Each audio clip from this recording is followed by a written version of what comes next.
నమస్కారం మహోదయ. నమస్కారం మహోదయ. అంతరాయ తిమిరోపశాంతయే శాంతపావనమచింత్య వైభవం తం నరం వపుషి కుంజరం ముఖే మన్మహే కిమపి తుందిలం మహః వసుదేవసుతం దేవం కంసచాణూరమర్ధనం దేవకీ పరమానందం కృష్ణం వందే జగద్గురుం. శ్రీకృష్ణం వందే జగద్గురుం. భగవద్బంధువులకు, ఆత్మస్వరూపులకు, సత్యాన్వేషులకు స్వాగతం, సుస్వాగతం. పంచమ వేదం, పరమ పవిత్రము అయినటువంటి సంపూర్ణ మహాభారతం వేదవ్యాసునిచే అందింపబడినది. ప్రపంచంలో మనము ఎన్నోసార్లు ఎన్నో మాటలు మాట్లాడుతూ ఉంటాం ఎంతోమంది ముందు. అందులోపల నా మనస్సాక్షి గొప్పది అంటే కాదు, నీ మనస్సాక్షి ఎప్పుడూ కూడా గొప్పది కాదు, నీ మనస్సాక్షి ఎప్పుడూ కూడా చివరిది. అన్నిటికంటే ముందు నువ్వు చేస్తున్న ప్రతి పని వేద సమ్మతమా కాదా, అంటే నీ ధర్మ సమ్మతమా కాదా అనేది తెలుసుకోవాలి. వేదాలు మాకు రావండి, ఓకే. పురాణాలు తెలుసా? పురాణాలు కూడా కొన్ని విన్నాం, కొన్ని వినలేదు. పురాణాలు కూడా కథలు తెలుసు, మాకు తత్వం తెలియదు. సరే పోని. స్మృతులు తెలుసా? స్మృతులు అంటే ఈ ఆచార వ్యవహారాలు ఏవైతే మనం చేస్తామో గర్భధానం నుంచి అంత్యేష్టి వరకు వాటన్నింటినీ మనము ఆచార వ్యవహారాలని స్మృతులు అంటాము. తెలుసా? సగం తెలుసు, సగం తెలియదండి. అయినా మేము ఆచార వ్యవహారాలు పట్టించుకోము. స్టేజ్ మీద పెళ్లి కొడుకు పెళ్లి కూతురు కబుర్లు చెప్పుకుంటూ ఉంటారు. కింద పెళ్లి కూతురు తండ్రి అందరినీ ఇన్వైట్ చేస్తూ ఉంటాడు. పెళ్లి కొడుకు తండ్రి ఇంకేవో గొప్పలు కొడుతూ ఉంటాడు. వచ్చిన చుట్టాలు వాళ్ళు వీళ్ళు సరదాగా చూస్తూ ఉంటారు. ఎప్పుడు భోజనం టైం అవుతుందని ఎదురు చూస్తూ ఉంటారు. మిగతా వాళ్ళు ఫోటోలు ఇచ్చేసి, ఫోటోలు దిగేసేసి తొందరగా గిఫ్ట్ ఇచ్చేసి వెళ్ళిపోతామని ఎదురు చూస్తూ ఉంటారు. సో ఆచార వ్యవహారాలు మాకు ఎట్లా తెలుస్తాయి సార్? కరెక్ట్. కాబట్టి ఆచార వ్యవహారాలు కూడా తెలియవు. పోనీ రామాయణం మహాభారతం తెలుసా? అంటే సార్ రామాయణం తెలుసు, కానీ రాముడు చెట్టుచాటు నుంచి కొట్టడానికి తప్పు కదా సార్? ఓకే, ఇప్పుడు రామాయణం మొత్తంలో ఆయనకు అర్థమైంది ఏంటంటే వాలిని చెట్టుచాటుగా కొట్టాడు అనేది ఒకటి అర్థమైంది, ఇంకేమీ అర్థం కాలే. ఆదిపురుష్ సినిమా ఫ్లాప్ అయినప్పుడు ప్రతి ఒక్కరూ కూడా వాల్మీకి రామాయణం చదివిన రేంజ్ లోపల విమర్శలు మొదలెట్టారు. వాల్మీకి రామాయణం చదివినప్పుడు ఏవేవైతే చెబుతారో అవన్నీ ఆ అబ్జెక్షన్స్ అన్నీ రేజ్ చేశారు. అది మన వాల్మీకి రామాయణానికి వ్యతిరేకంగా ఉందని. ఎవరు పడితే వాళ్ళు, అసలు అది రామాయణమే కాదు, అది యుద్ధకాండ. యుద్ధకాండని కొంత దర్శకుడు తన ఏదో తీసుకుని చేశాడు. సరే, అది తప్ప ఒప్ప అనేది పక్కన పెట్టేస్తే ఎన్టీ రామారావుది దాన వీర శూర కర్ణ అని ఒక సినిమా వచ్చింది. ఆ సినిమా లోపల మొత్తం తప్పు చూపించాడు. తప్పంటే మామూలు తప్పులు కాదు, ఘోరమైనటువంటి తప్పిదాలు. ఆ సినిమాని ఎవరు ఏమనలేదు కదా, అది ఎప్పటికీ మిగిలిపోయే కళాఖండంలాగా మిగిలిపోయింది. ఓకే. అదేవిధంగా బ్రహ్మర్షి విశ్వామిత్ర అని ఒక సినిమా తీశాడు. ఆ సినిమాలో ఎన్ని తప్పులు తీశాడంటే పూర్తి స్థాయి అంటే పురాణాలను తిరగరాసేసి మరి దారుణంగా తీసినటువంటి సినిమా అది. మరి దాని మీద ఎవరు పెద్దగా క్వశ్చన్ చేయలేదు. అంటే ఏమవుతుందంటే జనాల లోపల ప్రశ్నించే తత్వం కూడా కొన్నిసార్లు ముందుకు వస్తుంది, కొన్నిసార్లు ముందుకు రాదు. అంటే ఇది ధర్మానికి నా చెప్పే ఉద్దేశం ఏంటంటే ధర్మానికి అనుగుణంగా లేదు మన ప్రశ్నించే తత్వం. ఆదిపురుషుని ప్రశ్నించాము, నిజంగా వాల్మీకి రామాయణం చదివాము, లేదా మనకు తెలిసిన కథల ద్వారా కొంతమంది ప్రవచనకర్తలు ఉంటారు కదా, వాళ్ళు చెప్పిన వాటి ద్వారా మనకు కొంత తెలుస్తుంది. దాని ద్వారా మనం కొంత ప్రశ్నించామని అనుకోవచ్చు. మరి మిగతా సినిమాలు ఎందుకు ప్రశ్నించలేదు? ఆ రోజుల్లో ఏం రామాయణాలు భారతాలు చదివిన వాళ్ళు తక్కువ మంది ఉన్నారా? ఆ రోజుల్లో బోల్డ్ అంతమంది రామాయణ మహాభారతాలు చదివిన వాళ్ళు ఉన్నారు. రామాయణం మహాభారతం అంటే ఏంటి? వేద సమానం. రామాయణము రాముడు పుట్టకముందే ఉన్నటువంటి గ్రంథం. అటువంటి మహా గొప్ప గ్రంథంలో ఎంత తత్వం ఉందో, ఎంత ఫిలాసఫికల్ ఆస్పెక్ట్స్ ఉన్నాయో చెప్పుకోలేం, అంత ఎక్కువ ఉన్నాయి. అదేవిధంగా మహాభారతం అయితే ఇంకా అసలు అది ధర్మశాస్త్రమా, నీతి శాస్త్రమా, ఇది పురాణమా, ఇది వేదమా అని చెప్పడానికి జనాలందరూ కన్ఫ్యూజ్ అవుతున్నారు. ఇదేంటో చెప్పాలి అంటే అన్ని రకాల లక్షణాలు ఉన్నాయి దీనికి. పురాణాల లక్షణాలు ఉన్నాయా? ఎస్, పురాణాల లక్షణాలు ఉన్నాయి. పురాణం పంచలక్షణం, ఆ పంచలక్షణాలు ఇందులో ఉన్నాయి. సరే కాదు, ఇది నీతి శాస్త్రం అందమా? అవును, నీతి శాస్త్రమే. శాంతి అనుశాసనిక పర్వాలు ఎంత పెద్దవంటే అసలు అవి ఉన్నాయని కూడా చాలామందికి తెలియవు, అంత పెద్దవి. సో పోనీ ఇది ధర్మశాస్త్రం, నిజమే ధర్మశాస్త్రమే. ధర్మము, అర్థము, కామము, మోక్షము ఎలా చేరుకోవాలి అని చెప్పి తెలుస్తుంది, కరెక్టే. పోనీ ఇది వేదమా? నిజమే, ఇది వేదమే. వేదాలలో లేని విషయాలను కూడా వేదవ్యాసుడు ఇందులోపల కూర్చి మరీ అందించాడు. ఎందుకంటే ఇక వేదాలు దాదాపుగా లుప్తమై ఉన్నాయన్నటువంటి సంగతిని గ్రహించిన ఆయన మనకు వేద సమానమైనటువంటి ఈ మహాభారతాన్ని అందించడమే కాకుండా వేదంలో లేని విషయాలు కూడా ఇందులో చాలా విషయాలు చేర్చి మనకు వేదం కంటే కూడా ఒక గొప్ప గ్రంథాన్ని తెలియజేశాడు. ఆ తెలియజేసిన గ్రంథాన్ని జనమేజయుడికి వేదవ్యాసుడి శిష్యుడైనటువంటి వైశంపాయనుడు ఎవరైతే చెబుతున్నాడో అన్నటువంటి సంగతిని తెలుసుకుంటూ ఆ సంగతిని సూత మహాముని శౌనకాది మునులకు చెబుతున్నాడు. సూత మహాముని శౌనకాది మునులకు చెప్పడం వల్ల వీళ్ళకు వచ్చే అనుమానాలకై ఇంకా ఎక్కువ కథలు చెప్పుకుంటూ వెళ్ళిపోయారు. అదేవిధంగా వైశంపాయనుడు జనమేజయుడికి చెబుతున్నప్పుడు ఇలా మీ వంశంలో ఇలా జరిగింది అలా జరిగిందంటే మళ్ళీ ఆయన కూడా కొన్ని వివరాలు అడుగుతున్నాడు. అక్కడ కొన్ని శ్లోకాలు ఎక్స్ట్రా యాడ్ అయ్యాయి. చివరికి మొదటలో వేదవ్యాసుడు జయం అనేటటువంటి ఈ కావ్యం పేరేంటి, మహాభారతం ఒరిజినల్ నేమ్ ఏంటంటే జయం. కాకపోతే ఇది మహత్తు కలిగినటువంటిది, భారవంతమైనది. మహత్తు అంటే గొప్ప విలువలు కలిగినటువంటిది, భారవంతమైనది అంటే బరువైనటువంటిది, 1,00,000 శ్లోకాల గ్రంథం. కాబట్టి దీన్ని చివరికి మహాభారతం అన్నారు. కానీ ఇది మొదట్లోపల దీని పేరేంటి అంటే జయ కావ్యం అన్న విషయాన్ని మనం తెలుసుకున్న తర్వాత కథా ప్రారంభం. ముందు వారందరూ కూడా నైమిషారణ్యం లోపల వాళ్ళు యాగాలు చేస్తూ ఉన్నారు. ఆ సమయం లోపల సూత మహాముని రావడము, ఆయన ఈ కథలు ప్రారంభించడము తెలుసుకున్నాం. అందులోపల జనమేజయుడు సరమ అనేటటువంటి శునక దేవత ద్వారా తను ఎలా శాపం పొందాడు, తర్వాత తన యజ్ఞ యాగాలు ఎలా చేస్తూ ఉన్నాడు. ఈ సమయంలో ఉదంకుడి చరిత్ర, ఉదంకుడు వచ్చి ఏ విధంగా జనమేజయుని రెచ్చగొట్టి సర్పయాగం చేయించాడు అన్న సంగతి. ఇందులో కథలుగా మనము వినత కద్రువ వారి మధ్య వైరము అవన్నీ విని నాగజాతి గరుడ జాతి గురించి తెలుసుకున్నాము. అదేవిధంగా కొద్దిగా సాగర మథనం, ఆ అమృతం ఎక్కడి నుంచి వచ్చింది అన్న విషయంలో సాగర మథనం తెలుసుకున్నాము. ఇక్కడ ఇటువంటివే సిమిలర్ ఇన్సిడెంట్స్ ఏమన్నా జరిగాయా అని చెప్పినప్పుడు భృగు వంశంలో ఉన్నటువంటి చరిత్ర, చవనుడు వారి గురించి కొంత తెలుసుకున్నాము. తర్వాత కల్మషపాదుడి యొక్క చరిత్రను కొంత తెలుసుకున్నాము. తర్వాత మళ్ళీ మనం ఏం తెలుసుకున్నాము, సర్పయాగం జరిగింది అన్న సంగతి తెలుసుకున్నాము. ఆ సర్పయాగాన్ని ఆపడానికి ఆస్తికుడు రావడము, వచ్చి ఆయన సర్పయాగాన్ని ఆపాడని. ఆయన ఎవరు అంటే వాసుకు చెల్లెలైన జరత్కారుతో అదే పేరు గల ఇంకో మహర్షికి వివాహం జరిగితే వాళ్ళ పుత్రుడు ఎవరైతే ఉంటారో మహానుభావుడు, ఆయన వచ్చి ఫైనల్లీ ఈ సర్పయాగాన్ని ఆపాడు అన్నటువంటి విషయాన్ని తెలుసుకున్నాము. దీని ద్వారా ఏం తెలుసుకున్నామంటే తక్షకుడు ఎంత కల్మషం ఉన్నటువంటి వ్యక్తి అయినా అతడికి భగవంతుడి కృప ఉంది. ఎంతోమంది అమాయకులు చనిపోయారు, కాకపోతే తక్షకుడు మాత్రం చనిపోలేదు. మన గీత బాగుండాలి అని చెప్పేసి అందుకే అంటుంటారు అనమాట. అతని ప్రారంభం అలా ఉంది, చక్కగా ఉంది, బతికిపోయాడు.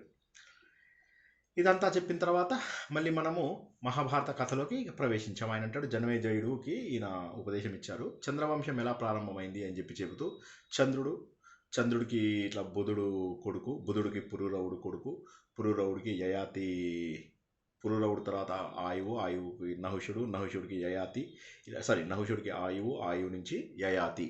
ఆ యయాతి చరిత్ర చెప్పుకునే ముందు ఆల్రెడీ ఈ దేవయాని అని ఎవరైతే ఉన్నారో ఆమెకి ఒక లవ్ స్టోరీ ఉంది అన్న సంగతిని గత వారం తెలుసుకున్నాం.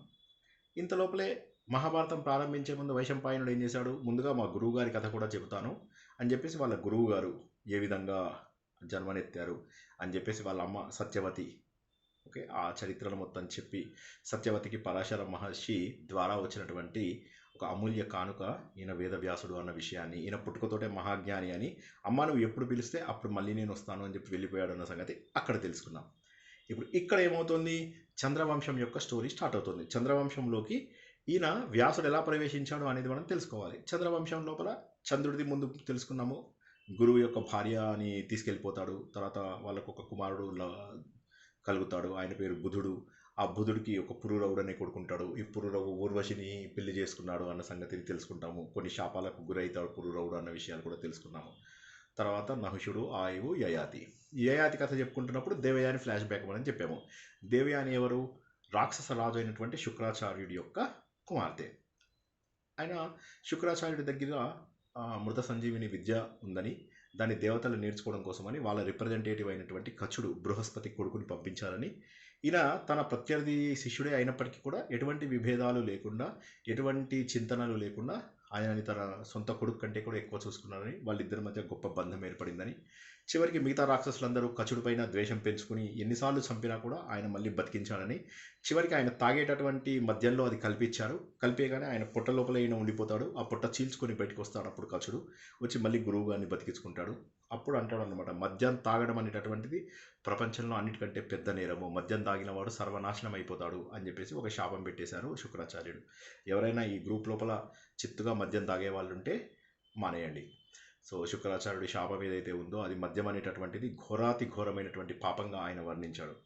ఆ తర్వాత కచుడికి దేవయాని తన ప్రేమను తెలియజేస్తుంది. తెలియజేస్తే ఇతను అంటాడు, నువ్వు మీ తల్లి గర్భం నుంచి వచ్చావు, నేను మా గురువు గారి గర్భం నుంచి వచ్చాను, ఆయన నీకు తండ్రి, కాబట్టి ఇద్దరము సోదర సోదరి, ఇది నీలాంటి అందగత్తెకి బెంగేముంది, ఎందుకు నాలాంటోడు వెనకాల పడతావంటే ఆమె వినదు.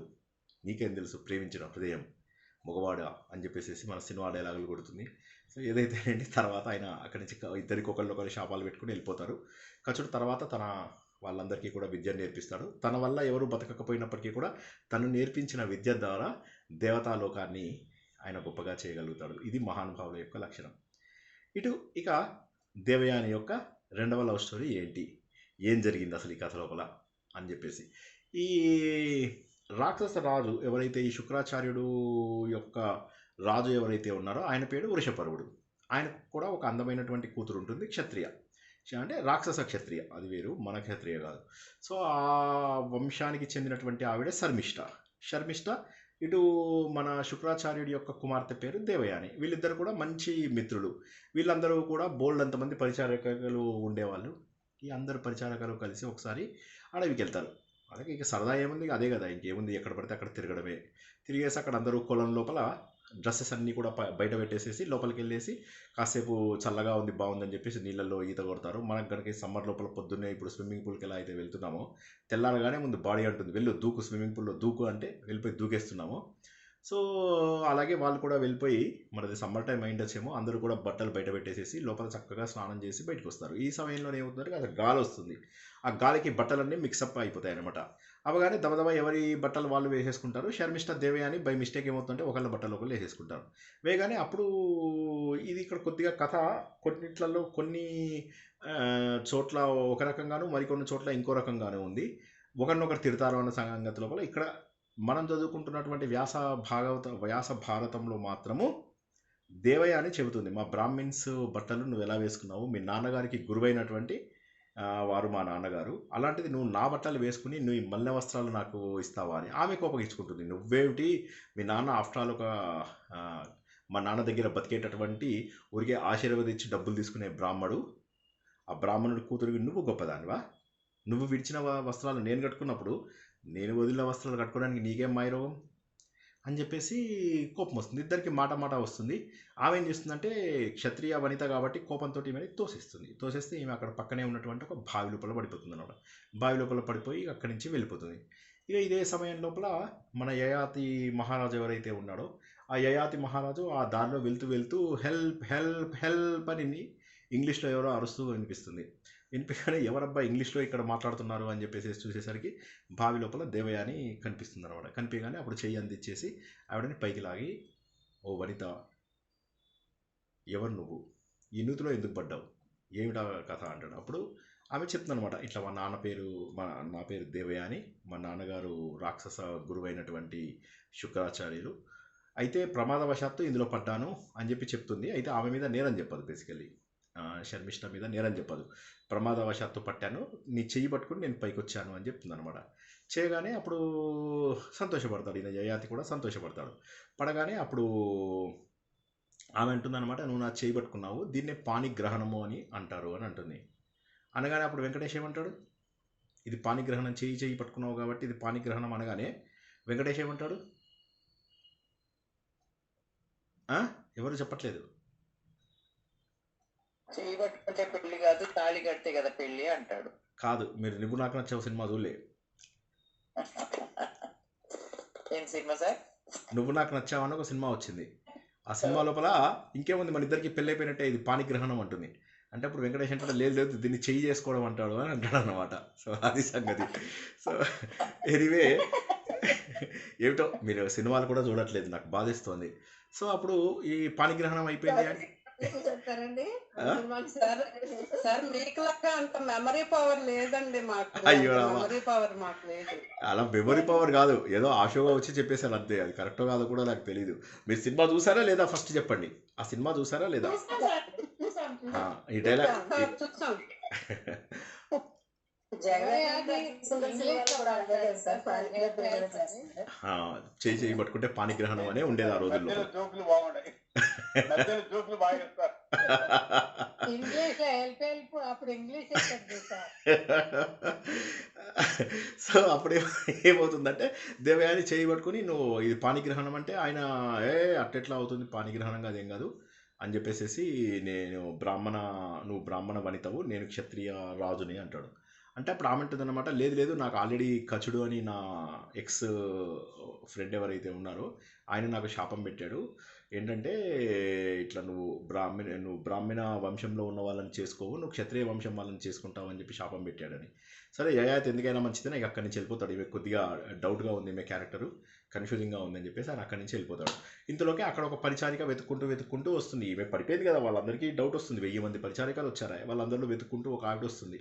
ఆవిడ వచ్చి చూసి దేవయాని ఎక్కడుందా అని చెప్పేసి అంటే, దేవయాని అంటే నేనైతే ఊర్లోకి వచ్చే ఛాన్సే లేదు, మా నాన్నకు చెప్పు, నాకు శర్మిష్ట అంటూ ఏమవుతుందంటే బాగా ముద్దు చేస్తాం కదా కూతుర్లని. కోర్స్ తండ్రులందరికీ తెలిసిన విషయమే ఇది, ఇందులో తండ్రులు ఉన్న వాళ్ళందరికీ కూడా తెలుసు కూతుర్లని ఎంత ప్రేమ చేస్తామో అసలు. అందులో కూతుర్లు తండ్రి ప్రేమ చేసినా కొద్దీ జిద్ది అయిపోతారు, బాగా మొండిగా అయిపోతారు. ఓకే, సో మా అమ్మాయి కూడా అంతే, బాగా మొండి. సో నా దగ్గర బాగా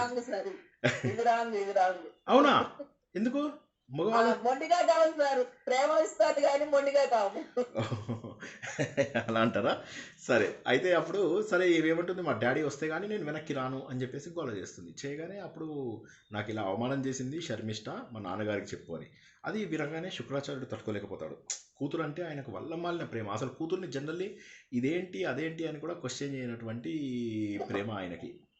అందులోపల మద్యం తాగేవాడు, మద్యం మానేసినాడు కూడా.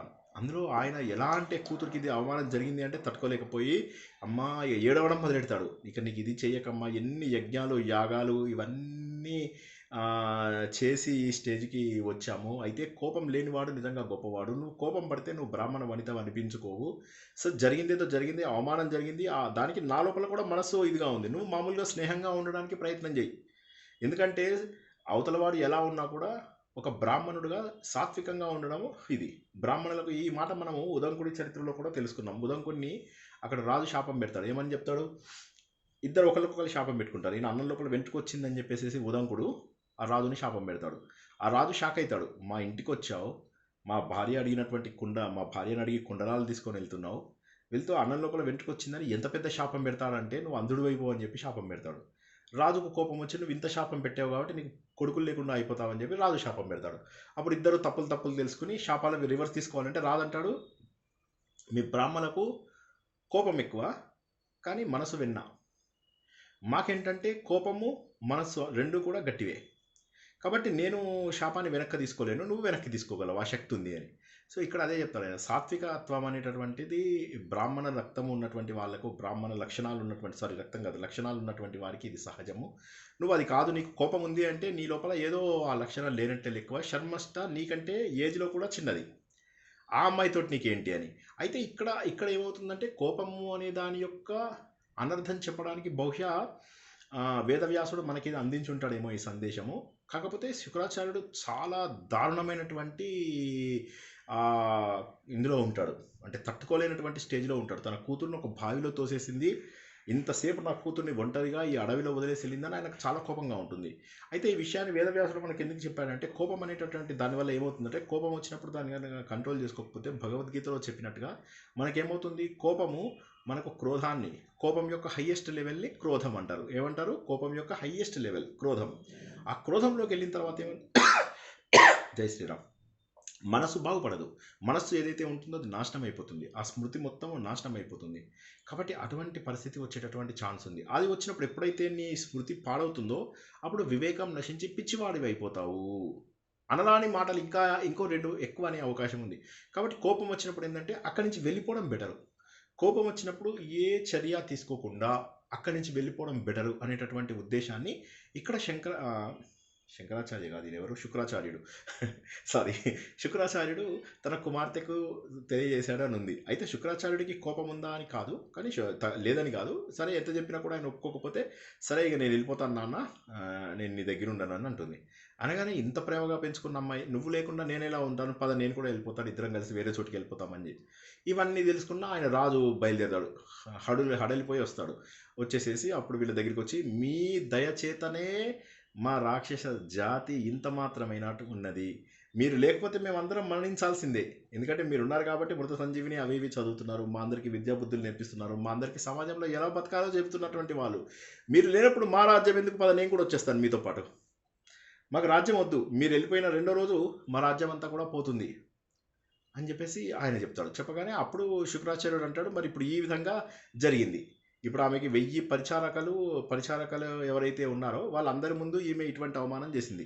కాబట్టి ఇప్పుడు ఆ 1000 మంది పరిచారికలు తర్వాత నీ కూతురు వీళ్ళందరూ ఈ రోజు నుంచి నా అమ్మాయికి దాసీలుగా ఉండండి అని చెప్పి చెప్తాడు. అంటే అది కుమార్తె కోరికే, ఈయన అప్రూవ్ చేస్తాడు అనమాట. చేయగానే ఇంకేముంది ఇచ్చేస్తాడు. ఇచ్చేగానే శర్మిష్ఠ కూడా బుద్ధిగా వచ్చేసి ఏమనదా, ఒక్క మాట కూడా అనదు. తను చేసింది తప్పని తెలుసు, తండ్రి మాట అంటే ఇక్కడ మనం గుర్తించాల్సింది ఏంటంటే, ఎంత తల్లిదండ్రులు వాళ్ళు వీళ్ళు ఎంత ప్రేమ ఉన్నప్పటికీ కూడా ధర్మాన్ని పాటించేవాళ్ళు. శర్మిష్ఠ ఆ రోజు నుంచి అన్ని సేవలు చేసేది దేవయానికి.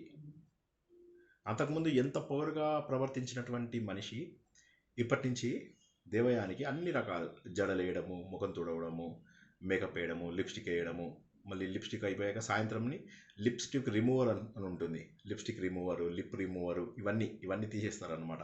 ఆ మేకప్ అంతా మేకప్ రిమూవింగ్ సెట్ ఉంటుంది, ఆ సెట్లు ఇవన్నీ కూడా తీసుకొచ్చి అవన్నీ కూడా తీయడం ఇవన్నీ కూడా చేస్తుండేది. సో వీళ్ళిద్దరూ చాలా ఇంకా ఫ్రెండ్లీగానే ఉంటారు. కానీ ఆమె పరిచారిక మాత్రం మిగిలిపోతుంది. కాకపోతే ఏదేమైనా కలిసే తిరుగుతూ ఉంటారు, అందరూ కూడా కలిసే తిరుగుతూ ఉంటారు. మళ్ళీ యయాతి కనిపిస్తాడు అది లోపల. యయాతి కనిపించాడో లేకపోతే ఇంకోసారి అలా తిరిగి వేరే దారిలో వెళ్తూ ఇటు దారి తప్పొచ్చాడో తెలియదు, ఏమైందో కానీ అక్కడికి వస్తాడు మళ్ళీ. వచ్చేగానే అప్పుడు ఆమె అంటుంది, ఇంకా నిన్నైతే ఇప్పుడు వదిలేటటువంటి ప్రసక్తి లేదు అని. అప్పుడు ఆమెతోని శర్మిష్ఠ కూడా ఉంటుంది కదా, శర్మిష్ఠను కూడా పరిచయం చేస్తుంది ఆమె. పరిచయం చేసి, ఈమె ఫలానా రాజు యొక్క వృషపర్వుడు ఎవరైతే మా చక్రవర్తి ఉన్నాడో ఆయన యొక్క కుమార్తె, ప్రస్తుతానికి నా దాసిలాగా ఉన్నది, నన్ను ఎప్పుడూ సేవిస్తూ ఉంటుంది అని మళ్ళీ ఒక మాట ఒకటి ఎక్స్ట్రా వేసింది అనమాట. వేసి, నువ్వు నాకు చేయి అప్పుడు అందించావు, నేను నా పాణిగ్రహణం జరిగిపోయింది అంటే నువ్వు వెళ్ళిపోయావు, చూడు మళ్ళీ విధి నిన్ను ఇక్కడికి తీసుకొచ్చింది అని అంటుంది అనమాట. అంటే ఇది ధర్మము కాదు, బ్రాహ్మణుడైనటువంటి వాడు క్షత్రియ కన్యను చేసుకోవచ్చు. ఎవరైనా 1000 పడగల నవల చదివారా? విశ్వనాథ సత్యనారాయణ గారిది ఎవరైనా 1000 పడగలు చదివారా? చదివాం సార్, కానీ గుర్తులేదు. ఓకే, ఇంకెవరైనా? ఆయన నలుగురు, వాళ్ళ నాన్నగారు నలుగురు క్షత్రియ వైశ్య శూద్ర బ్రాహ్మణ వాళ్ళని చేసుకుంటారు. కరెక్ట్. సో కాబట్టి అది పాసిబుల్, కానీ రివర్స్ నాట్ పాసిబుల్. ఇప్పుడు ఇది రివర్సు, అలా చేసుకోవడానికి వీలవ్వదు అని అంటాడు అనమాట. కాబట్టి ఇది నేను రాజుని, నేను అధర్మం చేయడానికి వీలు ఇది కాదు కదా అంటుంది. అంటే ఆయన కూడా ఏంటంటే ఈ ప్రపంచంలోనే అందరికంటే అందమైనటువంటి సుందరి దేవయాని, శర్మిష్ఠ కంటే కూడా అందమైన ఆమె దేవయాని. అయితే ఆమె అదిగాక ఆ చిన్నప్పటి నుంచి వేదాలు నేర్చుకున్న దివ్యత్వము, తర్వాత సాఫ్ట్గా మాట్లాడే నేచరు, దానివల్ల ఇంకా కాస్త ప్రేమించాలనేటటువంటి గుణం ఉన్నటువంటి ఆవిడ దేవయాని. మరి ఆవిడని వదులుకోవడము ఇష్టం లేదు. But at the same time తను రాజు అంటే మామూలు రాజు. యయాతి చాలా పెద్ద రాజు, చంద్రవంశపు రాజు. అంటే ఇటు సూర్యవంశం, రాముడి వాళ్ళ వంశము ఎంత గొప్పదో అందరికీ తెలుసు కదా. రాముడి వాళ్ళ వంశంని సూర్యవంశం అంటారు. ఇప్పుడు మనం నేర్చుకుంటున్నవన్నీ కూడా చంద్రవంశమే, ఇంక్లూడింగ్ కృష్ణ భగవానుడు కూడా చంద్రవంశమే. ఓకే, సో అప్పుడు వాళ్ళు ఏమంటారంటే, లేదు ఆయన ఏదో ఒకటి అప్రూవల్ కావాలని తెలుసుకుంటాడు, కానీ ఆయన ఇలా కుదరదు కదా, ఇలా చేయకూడదు కదా అంటే, ఒక పని చేద్దాం, ధర్మమా అధర్మమా మా డాడీ డిసైడ్ చేస్తారు, మా నాన్నగారు ఉన్నారు, నేనంటే ఆయనకు చాలా ప్రేమ. ఈయన కూడా సంతోషపడతాడు, ఆయన ప్రేమతోనైనా కొద్దిగా బయాస్డ్ ఒపీనియన్ ఇస్తే బాగుండు అని చెప్పేసి. ఈ అమ్మాయిని వదులుకోవడము ఇష్టం లేదు. మరి ధర్మము తప్పాల్సి వస్తుంది చంద్రవంశపు రాజుని అని చెప్పి ఒక బాధ. సరే, లక్కీగా ఆయన మహానుభావుడు, మీ నాన్నగారు నాకు తెలియకపోవడం ఏంటి, ఆయన కనుక ఇది ధర్మసమ్మతం అంటే నేను నిన్ను తప్పకుండా ఇంకా వివాహం ఆడతాను అని చెప్పేసి అంటాడు. అప్పుడు వీళ్ళందరినీ పంపించి, తండ్రిని, తన పరిచారకులు ఉంటారు కదా వాళ్ళని పంపించి మా నాన్నగారిని తీసుకురండి అని. ఆయన మళ్ళీ వస్తాడు. రాగానే అప్పుడు యయాతి ఆయనకు నమస్కరిస్తాడు. ఆయన యయాతిని చూసి చాలా మురిసిపోతూ ఉంటాడు, ఎంత గొప్ప రాజు వచ్చి నాకు నమస్కరిస్తున్నాడు అని చెప్పేసి చెప్తాడు. ఈయన నాకు తెలియకపోవడం ఏంటి, ఈయన నాకు తెలిసిన ఆయననే యయాతి మహారాజు కదా అంటే చెప్తుంది, నాన్నగారు నాకు ఈయనతో పాణిగ్రహణం అయింది, ఇప్పుడు నేను వేరే వాళ్ళని గనక వివాహం చేసుకుంటే అది ధర్మమా? యయాతి మహారాజే కదా నా భర్త, కాబట్టి మా వివాహము ధర్మ విరుద్ధం కాకుండా ఎలా అయితే బ్రాహ్మణ యువకుడు క్షత్రియ కన్యను చేసుకోవచ్చు అని అంటున్నారు, ఇప్పుడు మాది రివర్స్ అయింది. ఇది ధర్మ విరుద్ధమా? ఒకవేళ ధర్మ విరుద్ధం అయితే మీరే దానికి ఏదన్నా ఒక చిన్న ఆల్టర్నేటివ్ ఏదైనా సొల్యూషన్ కనిపెట్టి ఇది కనిపెట్టి మీరు ఏ విధంగానైనా మా వివాహాన్ని అనుగ్రహించాలి అని చెప్పేసి చెప్తుంది.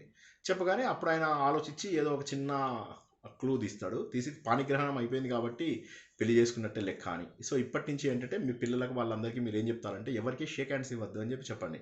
పొరపాటున షేక్ హ్యాండ్స్ ఇచ్చారంటే వాళ్ళకే పెళ్లి చేయాలి. మళ్ళీ మీకు ముందే చెప్తున్నా, తత శ్రీనివాస్ చెప్పలేదు సార్, మీరు చెప్పుంటే ఆ రోజు ఇలా చేసేవాళ్ళం కాదని అనకండి. ఈ రోజు నుంచి మీ ఇంట్లో ఆడపిల్లలు కానీ మగపిల్లలు కానీ వేరే వాళ్ళకి షేక్ హ్యాండ్లు ఇస్తే ఇంకా అది తప్పు అని చెప్పండి. ఓకేనా? అందరికీ సమ్మతమేనా? So okay sir. Okay, Hindu ధర్మంలో నమస్కారం ఉంది కానీ షేక్ హ్యాండ్ లేదు కదా సార్. షేక్ హ్యాండ్ లేదు కాబట్టి అందుకే యయాతి ప్లాన్డ్గానే పాణిగ్రహణం చేసి ఉండొచ్చు. సో మొత్తం మీద వివాహము మాత్రం యయాతితో చేసేటటువంటి వివాహము ఏ విధంగా కూడా అధర్మం కాదు అని చెప్పేస్తాడు శుక్రాచార్యుడు. ఈ శుక్రాచార్యుడు ఏంటంటే కొద్దిగా భృగు వంశం వాడు కదా. భృగు వంశం అంటే భృగు అంటే కొద్దిగా మెంటల్లీ క్రాంకీ. ఆయన కూడా ఎంత మహాత్ముడో అంత కోపం ఎక్కువ ఆయనకి. భృగు మహర్షి మీకు తెలుసు కదా, దక్షయజ్ఞంలో కూడా మెయిన్ ఆయనే కారణం. సో అటువంటి వాడు ఆ శాపాలు పెట్టడము, తొందరగా కోపానికి తెచ్చుకోవడము, ఇటువంటివన్నీ కూడా ఆయన అదే కొంత లక్షణాలు, స్పీడ్ డెసిషన్స్ తీసుకోవడము, ఇవన్నీ కూడా శుక్రాచార్యుడిది. అందుకే రాక్షసరాజు అయ్యాడు. సరే ఇంకేముంది, సంతోషంగా వివాహం ఆడతాడు. ఇద్దరికి వివాహం ఆడుతుంది. ఇక యయాతి ఆమెని మళ్ళీ తన నగరానికి తీసుకెళ్ళాలి అని అనుకుంటాడు. అయితే అప్పుడు శుక్రాచార్యుడు అంటాడు అనమాట, మరి ఇప్పుడు ఈ శర్మిష్ఠ అని ఎవరైతే ఉన్నారో ఈమె నా కూతురు యొక్క దాసి, క్షత్రియ కన్య అని మీ క్యాస్ట్ అని చెప్పేసి నువ్వు అక్కడికి వెళ్ళిన తర్వాత ఈమెని దగ్గర అవడానికి మాత్రం చూడకు. ఈవెన్ నీ దగ్గర ఆహారం కానీ, పానీయాలు కానీ, అలంకారాలు కానీ ఇవన్నీ నువ్వు అందరికీ ఇచ్చినటువంటి అమౌంట్ ఏదైతే ఉందో అది ఇవ్వు, ఏవైతే వాళ్ళకి సప్లై చేస్తావో చెయ్యి.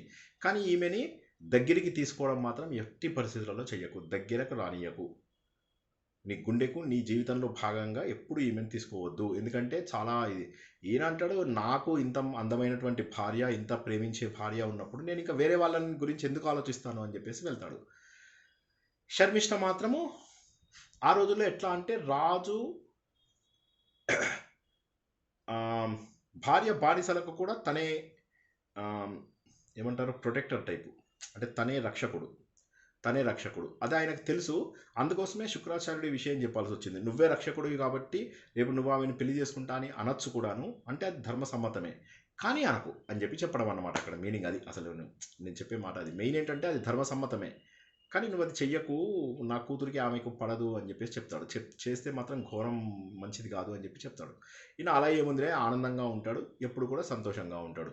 అయితే శర్మిష్ఠన్ మాత్రం సెపరేటు వేరే అంతఃపురంలో తనకు కనిపించకుండా అట్లా ఇట్లా ఉంచుతాడనమాట.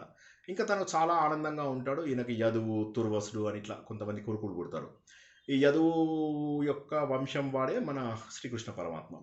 సో చాలా ఆనందంగా దేవయానితో చాలా సంతోషంగా ఉంటాడనమాట. ఓ రోజు శర్మిష్ఠ ఆలోచిస్తూ కూర్చుందనమాట. కూర్చుని ఏం చేశాను నేను, అసలు ఏం జరిగింది నా జీవితం లోపల, నేను ఈ లైఫ్ అంతా ఇలా దాసిగా కంటిన్యూ చేయాలా? తను మాత్రం ఆనందంగా భర్తతోటి వాళ్ళతోటి చాలా సంతోషంగా ఉంది. నా జీవితం అంతా, నా యవ్వనం అంతా ఎస్పెషల్లీ ఇలా నరకం అయిపోవాల్సిందేనా? నాకు భర్త అనేవాడు దొరికే అవకాశం లేదా అని చెప్పేసి బాగా ఆలోచించి చివరికి ఏంటి, నేనేంటి ఒక చిన్న తప్పు చేసినందుకు నాకు ఇంత పెద్ద ఘోరమైనటువంటి శిక్ష విధించినటువంటి దేవయానిది తప్పు కదా. అదిగాక యయాతి మహారాజును చూసినప్పటి నుంచి నా మనసులో ఉండడం లేదు. అటువంటి మహానుభావుడైనటువంటి వాడు, ప్రపంచానికే చక్రవర్తి అయినటువంటి గొప్ప రాజు దగ్గర నేను ఉంటూ, ప్లస్ ఆయన నాతో బంధం పెట్టుకోవడం అనేటటువంటిది ధర్మసమ్మతం.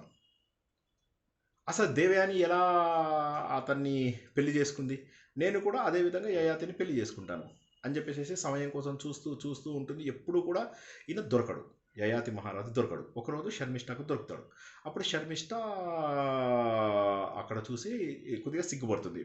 అయితే అప్పుడు మళ్ళీ సిగ్గుపడితే కుదరదు, ఉన్న మాట ధైర్యంగా చెప్పాలి అని చెప్పేసి లోకాచారం ఈ రోజుల్లో ఉన్నటువంటి ధర్మ పద్ధతుల ప్రకారము పరిచారిక అయినటువంటి నేను కూడా నీకు భార్యతో సమానమే, ఎప్పుడైతే నీకు నేను భార్యతో సమానం అయ్యానో అప్పుడు నాకు కూడా పిల్లలు వాళ్ళు కావాలి అని అనిపించడంలో ఎటువంటి తప్పు లేదు. కాబట్టి నాకు నీ భార్య అనేటటువంటి ఒక అర్హత, ఒక స్టేటస్ నాకు కావాలి.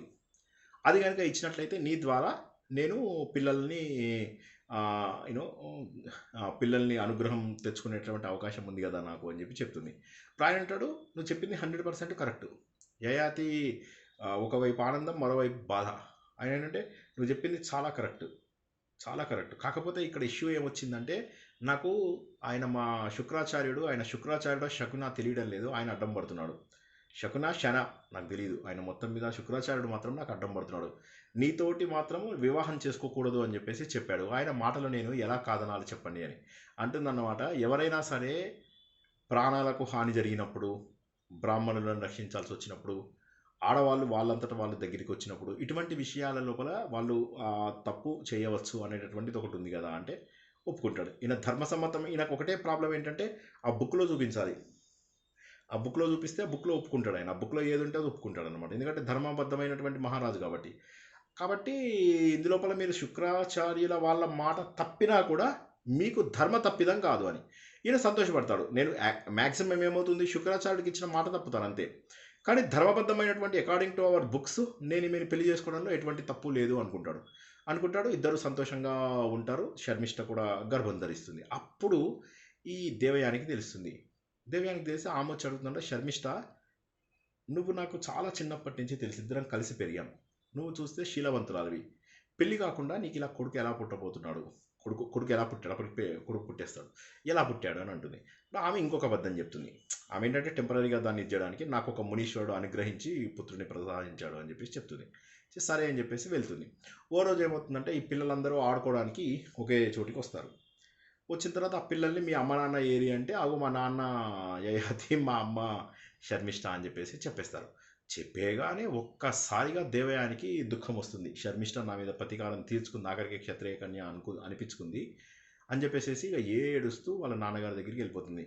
నాన్న మళ్ళా ఏమైంది అని చెప్పి ఆయన గోల ఈమె ఏడుపుని చూసి ఏమైంది మళ్ళీ ఏమైంది అంటే ఇలా జరిగింది అనగానే అప్పుడు యయాతిని ఈమె ఏడుస్తూ వెళ్తుంటే యయాతి కూడా ఆమె వెనకాల వెళ్ళి మళ్ళీ మామగారికి మంచిగా దండం పెడతాడు. ఇట్లాగా నాకేం తెలియదు, నాది తప్పు కాదు మహారాజా, మహాన్ భావ అని చెప్పేసి చెప్పుకుంటూ ఆయన దగ్గరికి వెళ్తాడు. శుక్రాచార్యుడికి ఈ దన్నాలు ఇవన్నీ కాదు, అసలు పాయింట్ తెలిసిన తర్వాత ఆయన ఏమంటాడు అనమాట, యయాతి మహారాజా నువ్వు నీ యవ్వన మదంతో ఈ పని చేసావు. నా కూతురికి నువ్వు ద్రోహం తలపెట్టకూడదు, కానీ నువ్వు నా కూతురికి ద్రోహాన్ని తలపెట్టావు. కాబట్టి యవ్వనం నేను చూసుకునే కదా నువ్వు ఇంత గొప్పగా ఫీల్ అవుతున్నావు. ఏ యవ్వన మదం అయితే నీ లోపల ఉందో ఆ యవ్వనం నీ నుంచి పోయి నువ్వు ముసలితనాన్ని అనుభవిస్తావు ఈ రోజు నుంచి అని చెప్పేసి అంటాడు. అనగానే ఈయన యయాతి ఒక్కసారి షాక్ అయిపోతాడు. ఎంత గొప్ప జీవితం నాకు ఉంది నా ముందు, నేను ఎవరిని నన్ను శాపం పెట్టావు? నీ కుమార్తె యొక్క భర్తను నేను, అలాగే నీ కుమార్తె యొక్క దాసికి కూడా నేను భర్తను కాదా, ధర్మంలోంచి బుక్ తీసి చూపించు నాకు అంటాడు. అంటే అవును ఆయన కరెక్టే అంటాడు. మరి అలాంటప్పుడు ఇంత పెద్ద శాపం పెడతావా నాకు? నా భార్యకు దాసి అయిన ఆమెకు కూడా నేనే భర్తను. నువ్వు ఇలా ఆమెని నేను ఆ రోజు నిరాకరిస్తే అది ధర్మం తప్పినట్టు కాదా అంటాడు. అంటే ఒప్పుకుంటాడు శుక్రాచార్యుడు. కాబట్టి మీరు కోపం తగ్గించుకొని నన్ను క్షమించండి. నేను చేసింది మీ మాట తప్పడం అయితే జరిగింది, కాకపోతే నేను చేసినటువంటిది మాత్రం ధర్మ విరుద్ధం కాదు, అది మీకు కూడా తెలుసు. నాకు ఈ శాప అవకాశం ఇవ్వండి, శాపంలోంచి బయటకు వచ్చేటటువంటి మార్గాన్ని నాకు అందించండి ఓ మహానుభావ అంటే అప్పుడు ఆయన ఆలోచించి ఇటు చూస్తేనేమో కూతురు ఈయన చెప్పినటువంటి మాటలేమీ తప్పు కాదు. అందులో అంటాడు, నాకు మీ కూతురు అంటే చాలా ప్రాణం, ఈ రోజుకు కూడా నాకు మీ కూతురుతోటే జీవితాన్ని పంచుకోవాలనేటటువంటిది ఉంది. ఏ విధమైనటువంటి నా వాంఛలు తగ్గలేదు, ఆమెతో నాకు పూర్తి స్థాయి జీవితం గడపాలని ఉంది.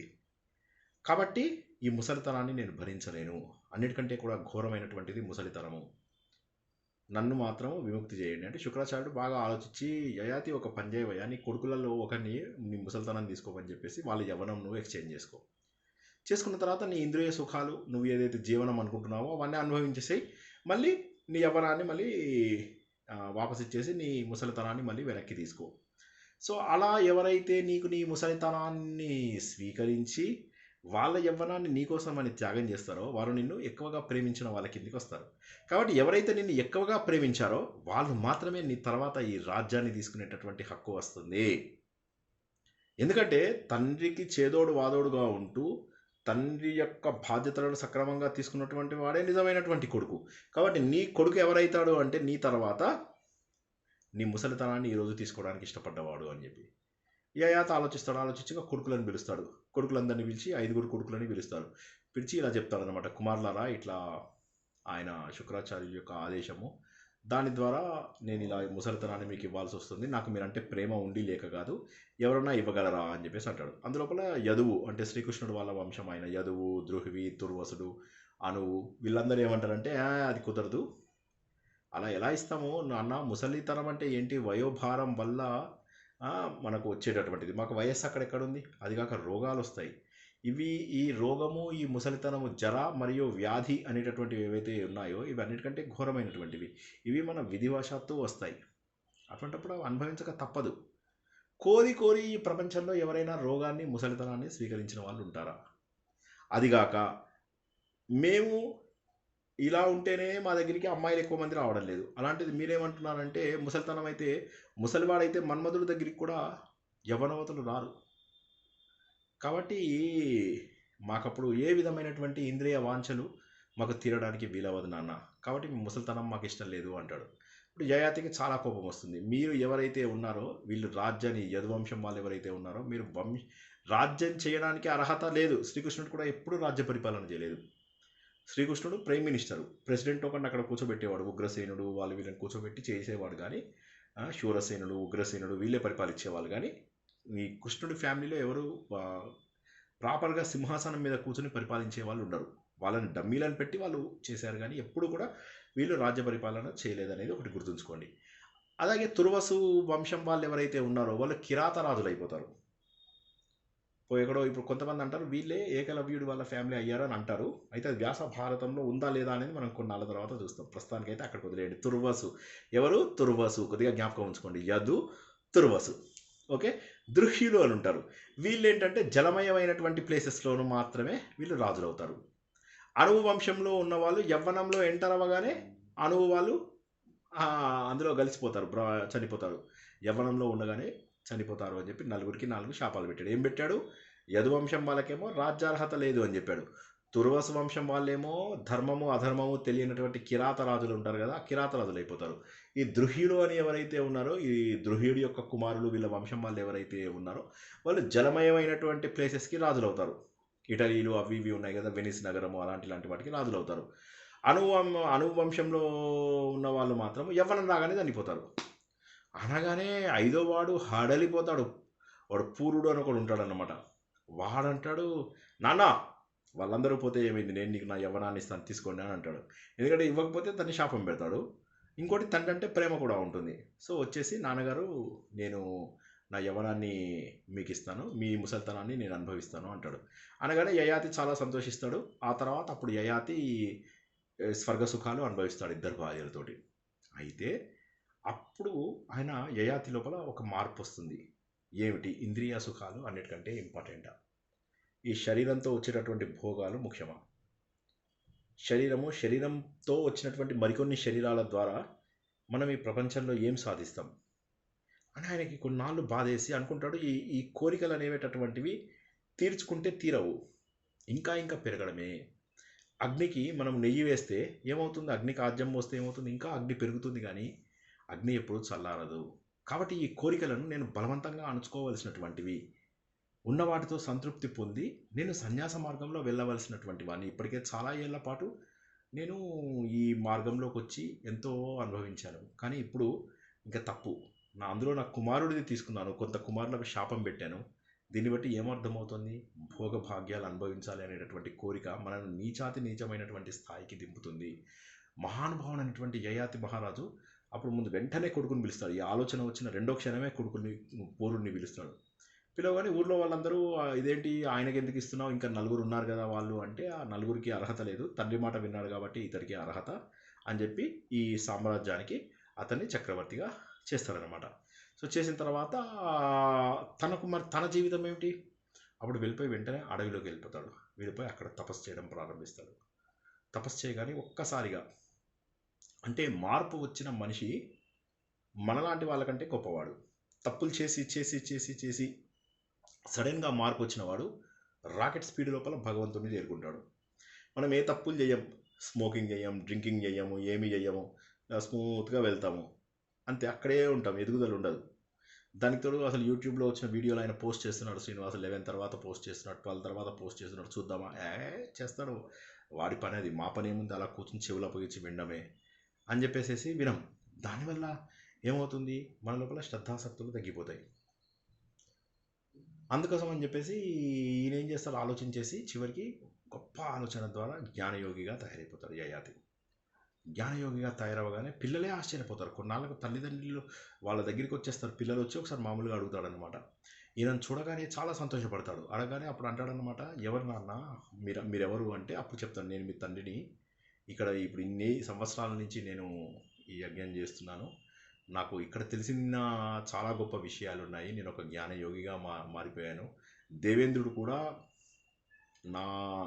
నన్ను ఒకసారి పరీక్ష చేసి చివరికి నా లోపల కొంత గర్వం ఉంటే ఆ గర్వాన్ని కూడా తగ్గించాడు అంటే వాళ్ళు ఇంకా వింటారు.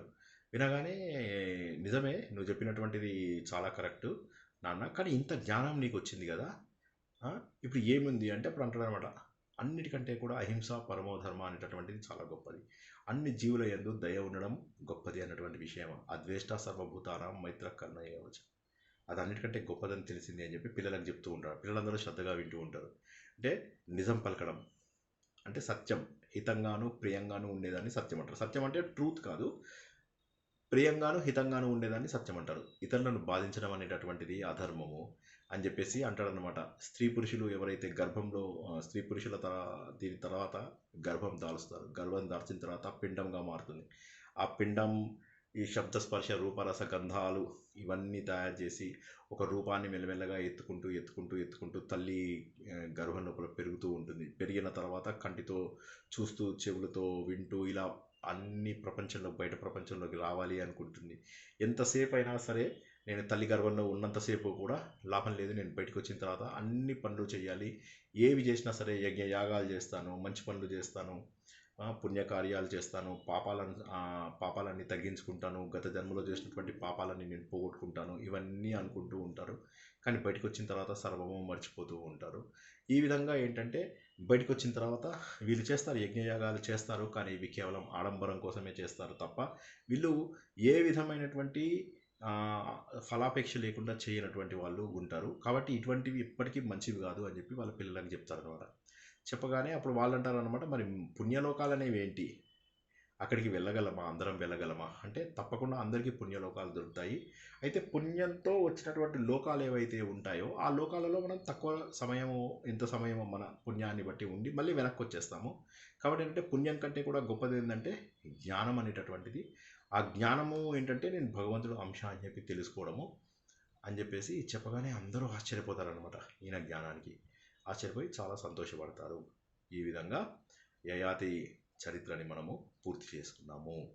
ఈ యయాతికి పుట్టినటువంటి 2 పిల్లలు, ఇందులో ఒకడు పూరుడు, ఇంకొకడు యదు, మొత్తం 5 లోపల ఈ యదు నుంచి వచ్చినటువంటి యదు వంశం వాడు శ్రీకృష్ణ పరమాత్ముడు. పూరు అనే వంశం నుంచి వచ్చినవాడు పురు వంశము. ఈ పురు వంశంలోనే కురు వంశంగా మారింది. ఇందులోనే శకుంతల, దుష్యంతులు, వాళ్ళ కుమారుడైనటువంటి భరతుడు, ఇలా ఇలా ఇలా ఇలా కంటిన్యూ అవుతుందన్నమాట. ఆ విషయాలన్నీ కూడా మళ్ళీ మనము వచ్చే వారం తెలుసుకుందాం. ఆత్మసుఖము వీడి నీ ఆట కొరకు పాత్ర పోషణ చేసి సూత్రధారి, విశ్రమించద నీ పాదం ఆశ్రయించి పరమ కరుణాంతరంగా శ్రీ పాండురంగ. జై శ్రీకృష్ణ. సో ఈ విధంగా సంపూర్ణ మహాభారతం లోపల మనము యయాతి చరిత్రను కూడా తెలుసుకున్నాము. ఇక తర్వాత వచ్చేటటువంటిది మనకు పురువంశం ఎలా డెవలప్ అయింది, పురువంశం కురువంశంగా అయింది. ఇందులో వీళ్ళ రాజ్యంలో హస్తి అనేటటువంటి రాజు ఉంటాడు. ఆయన హస్తినాపురాన్ని కట్టించడం అనేటటువంటిది తెలుసుకుంటాము. శకుంతల దుష్యంతుల కథ మనకు తెలిసినటువంటి కథ. ఆ కథని కూడా కొంత వివరంగా తెలుసుకుంటాము. అందులో వచ్చినటువంటి భరతుడు, ఆయన ద్వారానే మన దేశానికి భారతదేశం అనేటటువంటి పేరు వచ్చిందని. భారతము అంటే భాసిల్లుతూ రమిస్తూ తరించేది, ఎప్పుడు వెలుగుతూ మనను మనం ఆనందంలో ఉంచేటటువంటి, మనను ఒకటి రమించడం అంటే ఆనందం, తరించడం అంటే ముక్తి చెందడం, దాటిపోవడం, సంసార సాగరాన్ని దాటిపోవడము, అలా చేసేటటువంటి దేశం కాబట్టి ఇక్కడ ఆనందము ఉంది, తర్వాత ఈ సంసారం నుంచి తప్పించుకోవడం కూడా ఉంది. అటువంటి దేశము అని చెప్పి చెప్పడానికి వాళ్ళ వంశం లోపల ఏం జరిగింది, వాళ్ళ ఆ వంశంలో వస్తూ వస్తూ వేదవ్యాసుడితో ఎక్కడ సంగమం జరిగింది, ఎక్కడ వీళ్ళందరి కలయిక జరిగింది అనే విషయాలు మనము తెలుసుకుంటాం. రేపు అనుకున్నట్టుగానే రేపు మనకు తరగతి ఉండదు. అన్ని వీడియోలు, పాత వీడియోలు అన్నీ పెడతాను. తప్పకుండా పెట్టకపోయినా మీరు చూడండి, మీరు జస్ట్ సెర్చ్ కొడితే అన్ని వీడియోలు దొరుకుతాయి. వేదసారం ఇంకెవరు చూస్తున్నట్లేరు. మనం ఇంత కష్టపడి నేర్చుకుంటున్నటువంటి వేదసారం గ్రూపు ఎవరు చూస్తున్నట్టుగా అనిపించడం లేదు నాకు. చూస్తూ ఉండండి. అయిపోయిన క్లాసులు తక్కువ కాబట్టి పొద్దున 2 గంటలు, మధ్యాహ్నమో 2 గంటలు, సాయంత్రమో 2 గంటలు, రాత్రి 2 గంటలు ఇలా టైం పెట్టుకుని రేపు వీలైనన్ని కంప్లీట్ చేస్తారని ఆశిస్తున్నాను. ఇప్పుడు ఏమన్నా ఈ కథలో చిన్న చిన్న ప్రశ్నలు ఉంటే మనము తీసుకుందాం. ముఖ్యంగా ఒకటి గుర్తించాల్సింది ఏంటంటే, రాజు అయినా కూడా ఎన్నిసార్లు అవకాశానికి లొంగిపోయాడు ఆయన, ఒక గొప్ప రాజు. అదేవిధంగా కుమార్తె మీద ప్రేమతోటి ధర్మం లోపల లొసుగులు కనిపెట్టిన ఎంత తప్పు శుక్రాచార్యుడు. తర్వాత తన కోరికల కోసం అని చెప్పి పిల్లల జీవితాలను కూడా నాశనం చేసే స్థాయికి వెళ్ళినటువంటి ఒక మహాత్ముడు. కానీ తర్వాత మళ్ళీ జీవితంలో సత్యాన్ని తెలుసుకున్న తర్వాత ఒక్కసారిగా చాలా సూపర్ ఫాస్ట్గా తన కెరియర్లో ఎదిగినటువంటి యయాతి మహారాజు గురించి మనం తెలుసుకున్నాం. ఇలా కథల్లో చూసినట్లయితే ఈ కథల వెనక కథ ఏంటంటే, ధర్మం తప్పిన వాళ్ళ పరిస్థితి ఏంటి, ధర్మంగా ఉన్న వాళ్ళ పరిస్థితి ఏమిటి. దేవయాని చిన్న కోపానికి అంత పెద్ద అంత పెద్ద శిక్ష విధించడము శర్మిష్ఠకు తప్పని. అప్పుడు ఏమవుతుంది, అవతల వాళ్ళకు కూడా అవకాశం వస్తుంది మనకు దెబ్బ కొట్టడానికి. వాడు చెప్పాలంటే ఏదో అంటారు కదా, ప్రతి కుక్కకు ఒక రోజు వస్తుందని ఏదో అంటారు కదా. సో అలాగా అందరికీ రోజు వస్తుంది, వాళ్ళు తప్పకుండా ప్రతీకారం తీర్చుకుంటారు అన్నటువంటి విషయాన్ని, ఇలాంటి ఎన్నో సత్యాలను తెలుసుకున్నాం. కథగా తీసుకోకండి వీటన్నిటినీ కూడా. ఎప్పుడూ చెప్పినట్టుగా అందులో ఉన్నటువంటి వాటి నుంచి ఏం నేర్చుకుంటాము, మనం గతంలో జరిగినటువంటి తప్పుల నుంచి మనం ఏం నేర్చుకున్నాం, మనం వచ్చేటటువంటి కొత్త యుగాలకు ఏ విధంగా స్వాగతాన్ని పలుకుతున్నాం. కొత్త యుగాలకు పరిపూర్ణ మనస్తత్వంతో మనము స్వాగతం పలకాలి, ఆనందంగా స్వాగతం పలకాలి. తప్పులన్నీ ఉన్నాయి వెనకాల, ఆ తప్పులన్నింటినీ సరి చేసుకుంటూ ముందుకెళ్ళాలి. ఆ సత్యాలన్నీ కూడా అద్భుతంగా మనం మహాభారతంలో ఆయన రాసినవి మనకు తెలుసుకునే అవకాశం దొరికింది ఈరోజు. జై శ్రీకృష్ణ. సార్, జై శ్రీకృష్ణ. గీతా దైనందిని రోజు వింటున్నాను. Very good. చాలా మనిషికి కదలిక వస్తుంది. సాంఖ్యయోగంలో జ్ఞానం అనేది ఎట్లా ఉండేది నాకు చాలా తృప్తిగా ఉంది సార్. చాలా సంతోషం అండి. మిగతా వాళ్ళందరూ కూడా గీతా దైనందిని చూస్తున్నారని ఆశిస్తున్నాను. సార్ నాకు ఒక చిన్న సందేహం వచ్చింది సార్. అడగండి. నిన్న ఈ గీతా దైనందినిలో చంద్రోదయం లేదు అని రాశారు సార్. ఒక దానిలో చంద్రోదయం లేకపోవటం అంటే అస్తమయం రాశారు, కానీ చంద్రోదయం లేదు అన్నారు. చంద్రోదయం కాకుండా అస్తమయం ఎలా అయిందని ఒకసారి. చంద్రోదయం రాయలేదా అందులోపల? చంద్రోదయం రాయలేదా? చంద్రోదయం లేదు అని రాశారు సార్, లేదు అన్నారు. అది బహుశా ప్రింటింగ్ మిస్టేక్ అయి ఉండొచ్చు. ఉంటుంది, చంద్రోదయం ఉంటుంది, చంద్రోదయం ఉండకపోవడం ఉండదు. చంద్రుడు ఉదయించే సమయం అంటే మనకు కనిపించే సమయము కాబట్టి ఉంటుంది. అది బై మిస్టేక్ అయి ఉండొచ్చు, అది కొంచెం డౌట్ వచ్చింది సార్. జడభరతుడి పేరు మీద భారతదేశం కదా, మరి శకుంతల దుష్యంతుడు భరతుడు ఈయన ఒకటే? కాదు. జడభరతుడి కథ వేరు. మనం అది ఇందులోపల తెలుసుకున్నాము, ఋషభుడి చరిత్ర తెలుసుకున్నప్పుడు తెలుసుకున్నాం. అవునా? ప్రియంవ్రతుడి వృత్తాంతము, వారి వంశ వృత్తాంతము తెలుసుకున్న జడభరతుడిది. అయితే కొంతమంది అది కూడా అంటారు, కానీ మనకు లేటెస్ట్ ఏంటంటే ఈ భరతుడు, శకుంతల దుష్యంతుల భరతుడు కాబట్టి ఈయనకే మనము క్రెడిట్ ఇవ్వడం బెటరు. అయితే భాగవతంలో ఆయన నుంచి అని ఉంది, జడభరతుడి నుంచి అని ఉంది. ఎందుకు? వాళ్ళ వంశం లోపల అందరూ కూడా మోక్షం పొందిన వాళ్ళే. జడభరతుడు వాళ్ళ అన్నలు తమ్ముళ్ళు అందరూ మోక్షం పొందిన వాళ్ళే. ఈయన ఒక్కడికే రెండు జనరేషన్స్ లేట్ అవుతుంది. కానీ ఆయన ద్వారా మనకు గొప్ప సత్యాలు తెలిసాయి కాబట్టి ఆయన నుంచే మనకు భారతదేశం వచ్చిందని కూడా అంటారు. కరెక్టే మీరు అన్నది. అది మన భాగవతంలో అట్లా తెలుసుకున్నాము. బట్ మనం లెటస్ గివ్ క్రెడిట్ టు మహాభారతము, ఎందుకంటే ఇది వేద సమానము ఒకటి. రెండవది ఏంటంటే ఈ భరతుడు ఎవరైతే ఉన్నాడో ఈయన వెరీ లేటెస్ట్. మన రాజ్యాన్ని పరిపాలించిన వాళ్ళలో రీసెంట్ టైమ్స్లో ఉన్నది మనకు భరతుడే కాబట్టి ఈయనకే క్రెడిట్ ఇద్దాం. కాకపోతే మీ ప్రశ్నకు జవాబు కరెక్ట్, మీరు అన్నది కరెక్టే, అది కూడా ఉంది. జై శ్రీకృష్ణ. కురురాజుకు మళ్ళీ కురువంశం అని పేరు ఎలా వచ్చింది సార్? మధ్యలో కురు అని ఇంకో రాజు వస్తాడు, కురు అని ఇంకో రాజు వస్తాడు. ఆయన ఇంద్రుడి గురించి ప్రార్థన చేస్తాడు, ఇంద్రుడు ప్రత్యక్షమవుతాడు, ఆయనకు వరం కూడా ఇస్తాడు. సో వస్తుంది, అప్పటి నుంచి కురు వంశం అవుతుంది. ఒకే వంశానికి 50 పేర్లు ఉంటాయి. ఉదాహరణకి తీసుకున్నట్టయితే మీరు ఇప్పుడు సూర్యవంశం అని చెప్తాం కదా, ఆ సూర్యవంశంకి ఇక్ష్వాకు వంశం అంటారు. ఆ ఇక్ష్వాకు వంశానికే రఘువంశం అంటారు. రఘువంశాన్నే కాకుస్థ వంశం అంటారు. కాకుస్థ, రాముణ్ణి మీరు చూసినట్టయితే రామాయణంలో ఎక్కడ చూసినా కూడా కాకుస్థ, ఓ కాకుస్థ, ఒక 100 సార్లు కాకుస్థ అనే ఉంటుంది. ఆ కాకుస్థ వంశం అని చెప్పేసి అంటారు. సో కాబట్టి ఒకే వంశం లోపల ఎవరెవరైతే గొప్ప వాళ్ళు ఉంటారో, దిలీపుడిని కూడా దిలీప వంశం అంటారు. రాముడి యొక్క పూర్వీకులలో దిలీపుడు ఉన్నాడు అనమాట. దిలీపుడు, సగరుడు, అంశుమంతుడు వాళ్ళు ఉన్నారు కదా, వాళ్ళ కథ. భగీరథుడు, అది సూర్యవంశం. సో సూర్యవంశంకి ఏ విధంగానైతే 10-15 పేర్లు ఉన్నాయో, అదేవిధంగా ముఖ్యులైనటువంటి చంద్రవంశం వాళ్ళ పేర్లు కూడా చంద్రవంశంలో ఉంటాయన్నమాట. గొప్ప వాళ్ళైన రాజుల పేరుతో కూడా కొన్నాళ్ళు వంశం నడుస్తుంది, మళ్ళీ గొప్పోడు వచ్చేదాకా. ఎందుకంటే ఫస్ట్ పర్సన్ చాలా మర్చిపోయి ఉండొచ్చు కదా, మధ్యలో కొత్తవాడు వస్తాడు. సో వాడి పేరు ఎక్కువ రోజులు జ్ఞాపకం ఉంటుంది. ఇప్పుడు మన తాత పేరు జ్ఞాపకం ఉంటుంది. తర్వాత మనం మంచి పేరు తెచ్చుకున్న తర్వాత వీళ్ళ తాత ఆయన అంటారు, ఆయన మనమడి ఈయన అన్నారు, ఈయన తాత ఆయన అంటారు. అలా అన్నమాట. వాళ్ళ పేరును బట్టి అవంశం. సార్ ఇంకొక చిన్న సందేహం ఉంది సార్, అడగండి సార్. ఈ దుర్ముహూర్తంలో అమృతకాలం ఉంటుందా సార్? మనం జాతక టైంలో తెలుసుకుందామా? అది జాతకాలు నేర్చుకునే టైంలో తెలుసుకుందామా? సార్ అది వాళ్ళ గీత దైనందిలో అలా డౌట్ వచ్చాయి. ఓకే నేను ఈసారి పబ్లిష్ చేసేటప్పుడు కొద్దిగా జాగ్రత్తగా చూస్తాను తప్పకుండా. షూర్. ఎనీ ప్రశ్నలు మహాభారతానికి? ధన్యవాదాలు.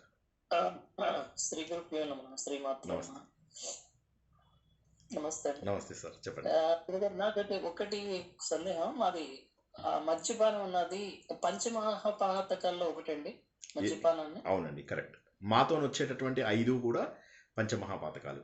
మాతో వచ్చేటటువంటి అన్నీ కూడా పంచమహాపాతకాల్లోకి వస్తాయన్నమాట. మగువ, మద్యము, తర్వాత మైథునము, తర్వాత ఇంకొక మగువ, మాంసము, తర్వాత ఇంకొక ఏంటి, మత్స్యము. మాంసము, మత్స్యము 2 ఉన్నాయి.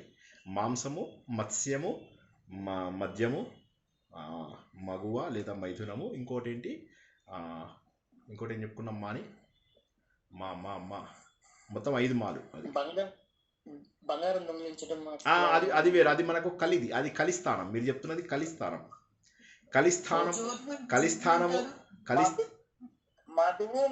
మధువు రైట్. మనం ఇందాక మధువు మర్చిపోయాం. మందు, మగువ, తర్వాత ఈ మళ్ళీ అదే మనం అనుకున్నటువంటి మాంసము అది మొత్తం మత్స్యము. మళ్ళీ ఈసారి ఇంకోటి మర్చిపోయాం. సో ఎనీవే 5 అయితే ఇప్పుడు మీరు అడిగినవి ఏవైతే ఉన్నాయో అవి వేరు. అవి మీరు అన్నవి బంగారం అనేటటువంటిది ఏమైందంటే అది ఇక్కడ మన కలిపురుషుడికి ఇచ్చినటువంటి నిషేధాలు. కలిపురుషుడికి ఏమన్నారంటే జూదం చేయడం. అక్కడ ఆ జూదం ఇక్కడ రాదు మనకు. అక్కడ జూదం కానీ, మద్యం కానీ, అసత్యం పలికే వాళ్ళ దగ్గర కానీ అవన్నీ వస్తాయి అని చెప్పా. కానీ ఆయన అంటాడు ఇవన్నీ సరే ఓకే, కానీ మరి అసలు నాకు ఇంకొక అవకాశం ఏదైనా ఇవ్వాలి అంటాడు. అంటే అధర్మంగా సంపాదించినటువంటి బంగారము అని చెప్పి చెప్తారు అనమాట. ప్రతి బంగారము కాదు, అధర్మంగా సంపాదించినటువంటి బంగారము ఏదైతే వేరే వాళ్ళని హింస పెట్టి తీసుకొచ్చినటువంటి బంగారం అయి ఉండొచ్చు, వేరే వాళ్ళ దగ్గర నుంచి దొంగతనం చేసినటువంటి బంగారం, అది వేరు. కలిపురుషుడి యొక్క స్థానాలు అంటారు. అవి వేరు, ఇవి వేరు, ఈ పాతకాలు వేరు. మత్స్యము అంటే అండి చేప. అవును, చేప ఏంటి అంటే కొంతమంది ఫిష్ తింటారు. మాంసంలోకి వస్తుంది కదండి. అవును వస్తుంది, కానీ ఎందుకు కలిపారో నాకు కూడా తెలియదు. కానీ అది 5 మాలు అంటారు, అందుకే.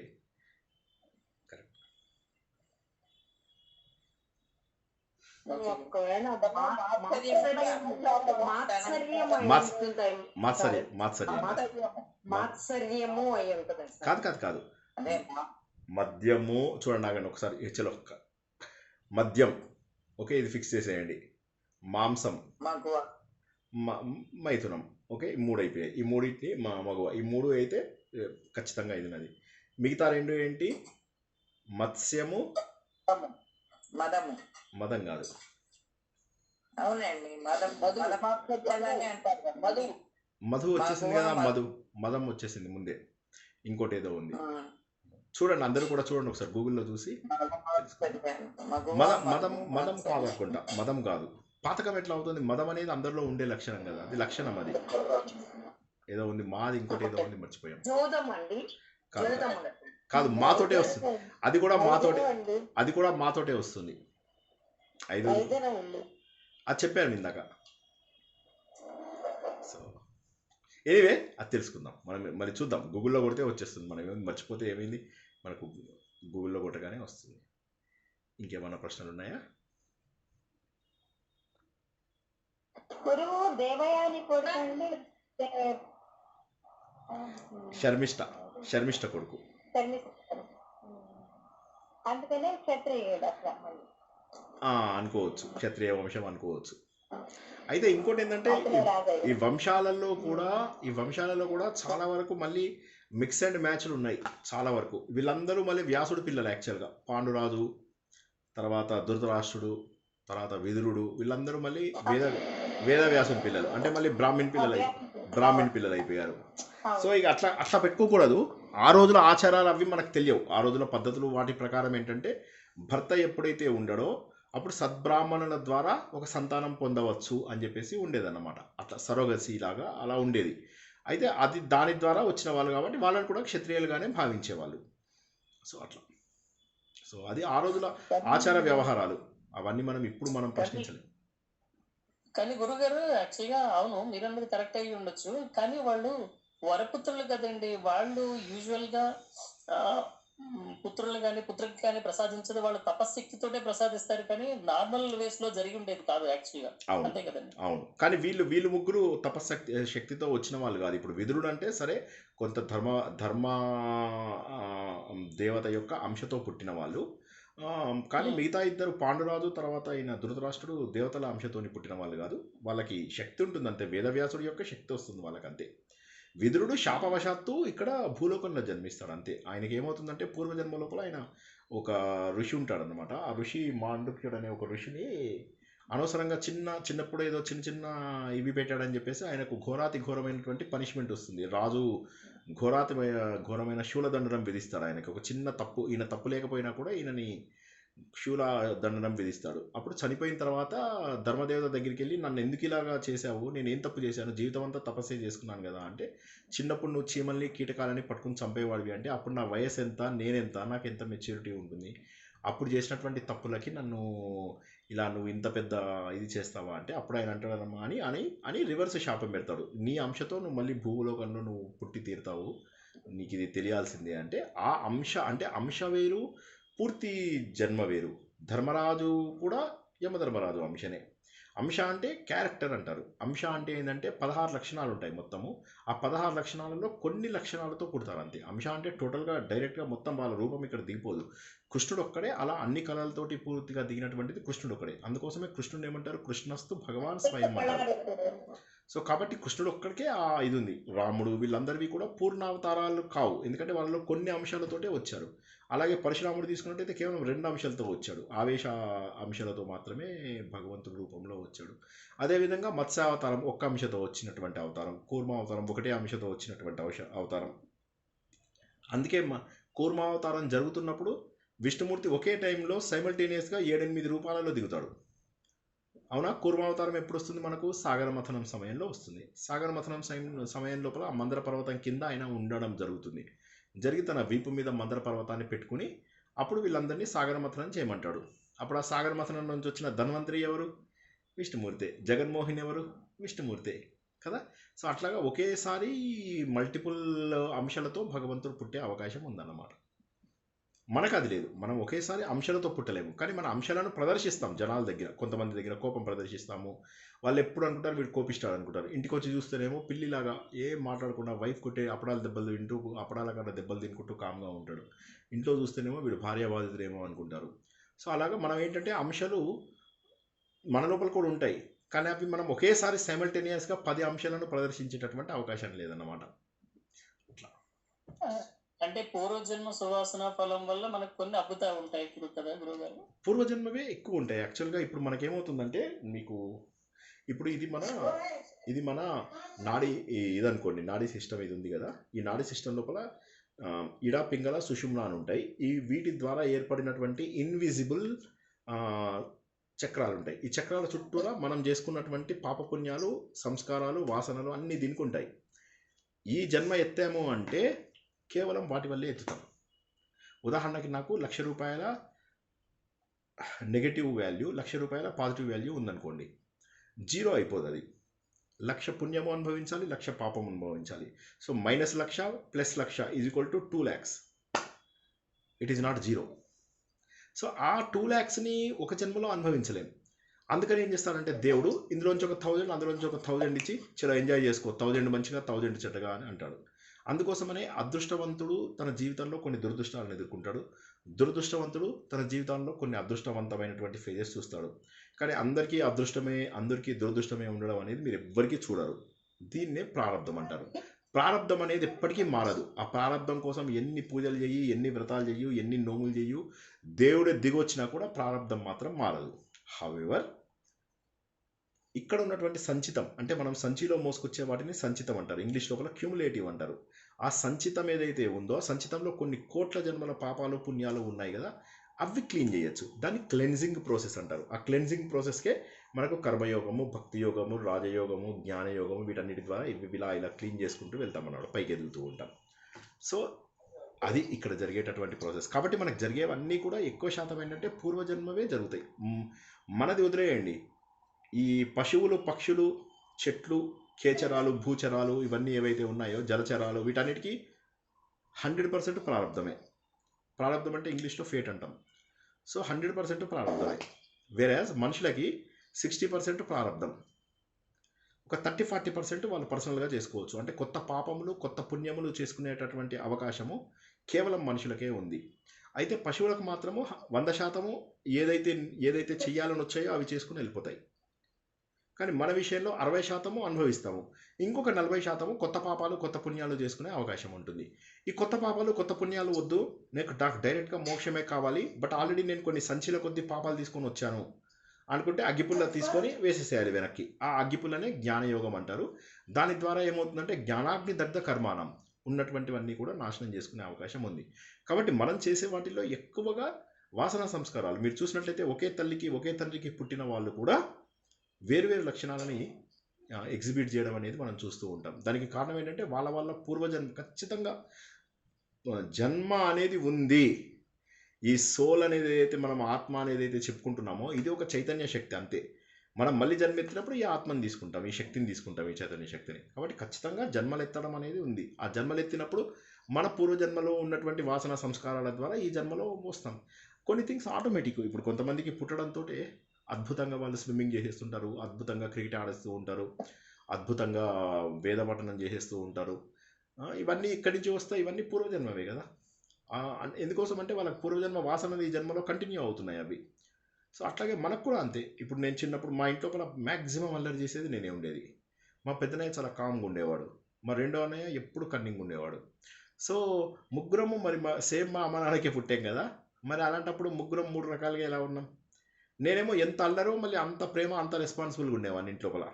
మా రెండో అన్నయ్య కన్నింగ్ ప్లస్ తన పనులు అవుతాయంటే ఫుల్ రెస్పాన్సిబుల్గా ఉండేవాడు. మా పెద్దన్నయ్య తన గోడ తనది.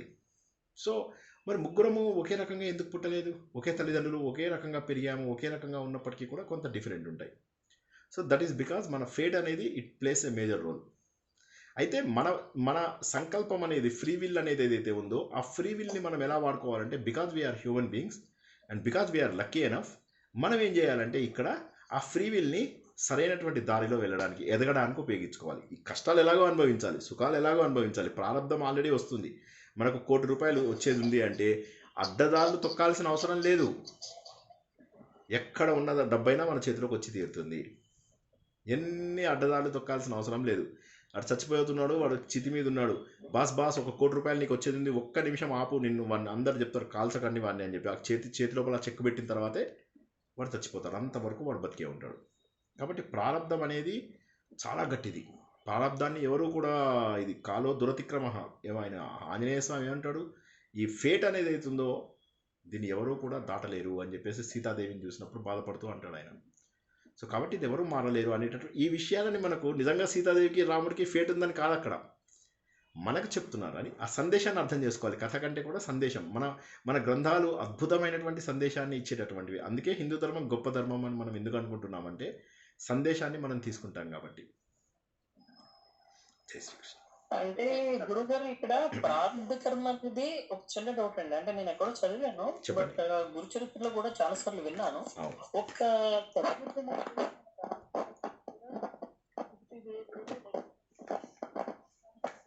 మీ వాయిస్ బ్రేక్ అవుతుంది రాజేష్ గారు, వినిపిస్తుందండి. కొద్దిగా డిస్టర్బెన్స్ వస్తుంది. చెప్పండి. మీరు గురు చరిత్రలో చదివారు. గురు చరిత్ర జరిగింది ఏంటంటే ప్రారంభ కర్మ గురించి చెప్తూ మనకి జీవితంలో ఒక సద్గురువు తారసపడితే ఆయన మన కర్మ ఏదైనా సరే తీసుకోగల సమర్థుడైన, అవును కానీ అలాంటి శక్తి మన జీవితంలో దొరకడం చాలా అదృష్టం. అవును అది అది మళ్ళీ మన కర్మను అనుసరించే జరుగుతుంది అని చెప్పాడు ఆయన. అవును. కానీ ఆ శక్తి అది తప్పు. అది తప్పే. ఎందుకోసం అంటే అది ప్రామాణిక గ్రంథం కాదు కాబట్టి. ఎందుకంటే ఇప్పుడు మన గ్రంథాలలో ఎక్కడా కూడా ప్రారంభాన్ని దాటారని ఉండదు. అయితే ఇక్కడ గురువు విషయం లోపల ఎందుకు ఆ విషయం చెప్పాల్సి వచ్చింది అంటే, నిజమైన గురువు ఏం చేస్తాడంటే ఈ జన్మలోని కొన్ని పాపంలను వేరే జన్మలోకి ట్రాన్స్ఫర్ చేసే అవకాశం ఉంది, లేదా ఈ జన్మలో తక్కువ సమయంలో ఎక్కువ కర్మ ఆ ఫలితాలను అనుభవించి తీరాల్సిందే. దట్ ఈజ్ అబ్సల్యూట్లీ అంటే అన్క్వశ్చనబుల్ అది కాదు. అక్కడ తక్కువ సమయంలో ఎక్కువ పాపం అనుభవించేలా, ఇప్పుడు 40 ఏళ్లలో అనుభవించాల్సినటువంటి కష్టాలన్నింటినీ కూడా 10 ఏళ్లలో అనుభవించేలాగా చేయగలిగే వాళ్ళు కొంతమంది ఉంటారు అని చెప్పేసి అంటారు. కానీ అఫ్కోర్స్ అది ఇంపాసిబుల్.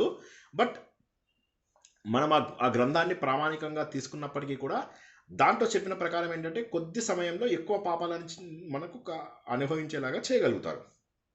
అంటే ప్రారంభం అనుభవించేలాగా చేస్తున్నారు వాళ్ళు, అంతే. లేదా ఏమంటారంటే ఇంకొక జన్మకు ట్రాన్స్ఫర్ చేయొచ్చు అని. బహుశా ఇది మనం కొంతవరకు ఒప్పుకోవచ్చు. ఎందుకంటే ఇది మనము జమదగ్ని గారి విషయం లోపల చూసాం కదా. జమదగ్ని వాళ్ళ నాన్నగారు ఎవరైతే రుచికుడు ఉంటాడో ఆయన ఏం చేస్తాడు, తన వంశం తర్వాత రాకుండా ఒక వంశం తర్వాతకి పోస్ట్ పోన్ చేస్తాడు. బ్రాహ్మణ జననం అనేటటువంటి క్షత్రియ జననం అనేది బ్రాహ్మణ వంశంలో ఒక జన్మకు పోస్ట్ పోన్ చేస్తాడు. అది అవ్వచ్చు. కాకపోతే ఈ గురు చరిత్ర అనేటటువంటిది ఏదైతే ఉందో ఇది ప్రామాణిక గ్రంథంగా తీసుకోవడానికి లేదు. కాకపోతే అందులో కూడా ప్రారంధం అనుభవించాలనే చెప్పారు. ప్రారంధం అనుభవించకూడదని చెప్పలేదు ఎక్కడ.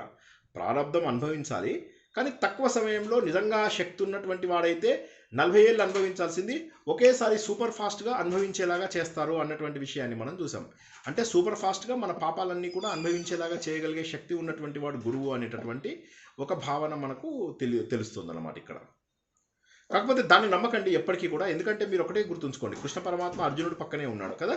మరి అర్జునుడి పిల్లలందరూ చనిపోతారు కదా, ఒక్క వంశాంకురం కూడా మిగిలాడు కదా అర్జునుడికి. సో కాబట్టి ఏంటంటే ప్రారంధాన్ని దేవుడు కూడా మార్చడు అనేటటువంటి సత్యాన్ని మనం గుర్తుంచుకుంటే బెటర్. ఎందుకంటే కృష్ణుడు ఎవరు? జగద్గురువు. అలాంటిది కృష్ణుడు అర్జునుడిని ఏమంటాడు, నువ్వు నాకు ప్రియ సఖుడివి, నువ్వంటే నాకు చాలా ఇష్టము, నువ్వు నాకు ఇష్టమైన వాడివి కాబట్టి ఎవ్వరికి చెప్పనటువంటి జ్ఞానం నీకు చెప్తున్నాను. ఈ జ్ఞానాన్ని ముల్లోకాలలో ఏ మునులు కూడా ఇప్పటి వరకు అందుకోలేకపోయారు, అది నీకు ఎందుకు చెప్తున్నాను. ఇంత చెప్పిన వాడు ఆయన పిల్లల్ని రక్షించలేకపోయాడా? సో కాబట్టి ప్రారంధాన్ని ఎవరు మార్చలేరు. భగవంతుడు గురువు ఇద్దరూ ఒకరే అయ్యి అర్జునుడు పక్కన ఉన్నా కూడా మార్చలేదు. కాబట్టి ప్రారంధాన్ని ఏంటంటే అనుభవిస్తూ వెళ్ళిపోవడం, అంతే. నిర్లిప్తంగా అనుభవించాలి. అందుకే వైరాగ్య భావన రావాల్సింది అందుకే అన్నమాట. కాకపోతే మీరు చెప్పిన పాయింట్లు గురు చరిత్రలో ఉన్నమాట నిజమే, కరెక్ట్. జై శ్రీకృష్ణ. చెప్పండి వేణుగోపాల్ గారు. కౌరవులు సరోగతి వాళ్ళని అనుకుంటున్నారు. సరోగతి అవును తెలుసుకుందాం. అది ఇంకా రాలేదు, మనం అక్కడికి రాలేదు, ఇంకా తెలుసుకుందాం. వస్తుంది అది ఇంకొక 2-3 వారాలలో వచ్చేస్తుంది. 2-3 వారాలలో వస్తుంది అక్కడికి మనకు. సార్ జై శ్రీకృష్ణ. సార్ జై శ్రీకృష్ణ. అంటే ఇప్పుడు మీరు ఇందాక చెప్తున్న దాంట్లో శ్రీకృష్ణుడు ఒక్కడే 16 కళలతో వచ్చాడు సార్. అందుకే దైవ స్వరూపమా ఆయన? అవును, దేవుడు సమానం. దేవుడే. కృష్ణస్తు భగవాన్ స్వయం అంటే ఏంటి? కృష్ణుడు ఎప్పుడైతే భూలోకంకి వచ్చాడో అప్పుడు అక్కడ మహావిష్ణువు అనేటటువంటి వ్యక్తి ఎవరు లేరు పైన. అక్కడ అనంతుడి పైన ఎవరు లేరు అని చెప్పేసి. అందుకోసమే కృష్ణుడికి ఉన్న పేర్లు అన్నీ కూడా మీరు తీసుకున్నట్లయితే దామోదరుడు అన్నారు అనుకోండి. ఫర్ ఎగ్జాంపుల్ ఉదరముకు దావం కట్టినవాడు అని అంటే అది కృష్ణుడి పేరు. కానీ దామోదరుడు అంటే ఈ లోకాలన్నింటినీ కూడా తన ఉదరంలో దాచుకున్నవాడు అని విష్ణుమూర్తికి ఆల్రెడీ పేరుంది. సో కాబట్టి విష్ణుమూర్తి పేర్లు అన్నీ కూడా కృష్ణుడికి ఆటోమేటిక్గా వచ్చాయి. కృష్ణుడికి పేరు పెట్టమని చెప్పేసి ఆయన గర్గిని పంపిస్తాడు అన్నమాట. నా గర్గి అంటే ఎవరంటే గురువు ఆయనని వసుదేవుడు పంపిస్తాడు. వసుదేవుడికి తెలుసు తన కొడుకు ఇక్కడ పెరుగుతున్నాడు, నందుడి ఇంట్లో పెరుగుతున్నాడు అని తెలుసు అనమాట. నందుడి దగ్గరికి వచ్చి నా కొడుకు ఎలా ఉన్నాడు అంటాడు అనమాట.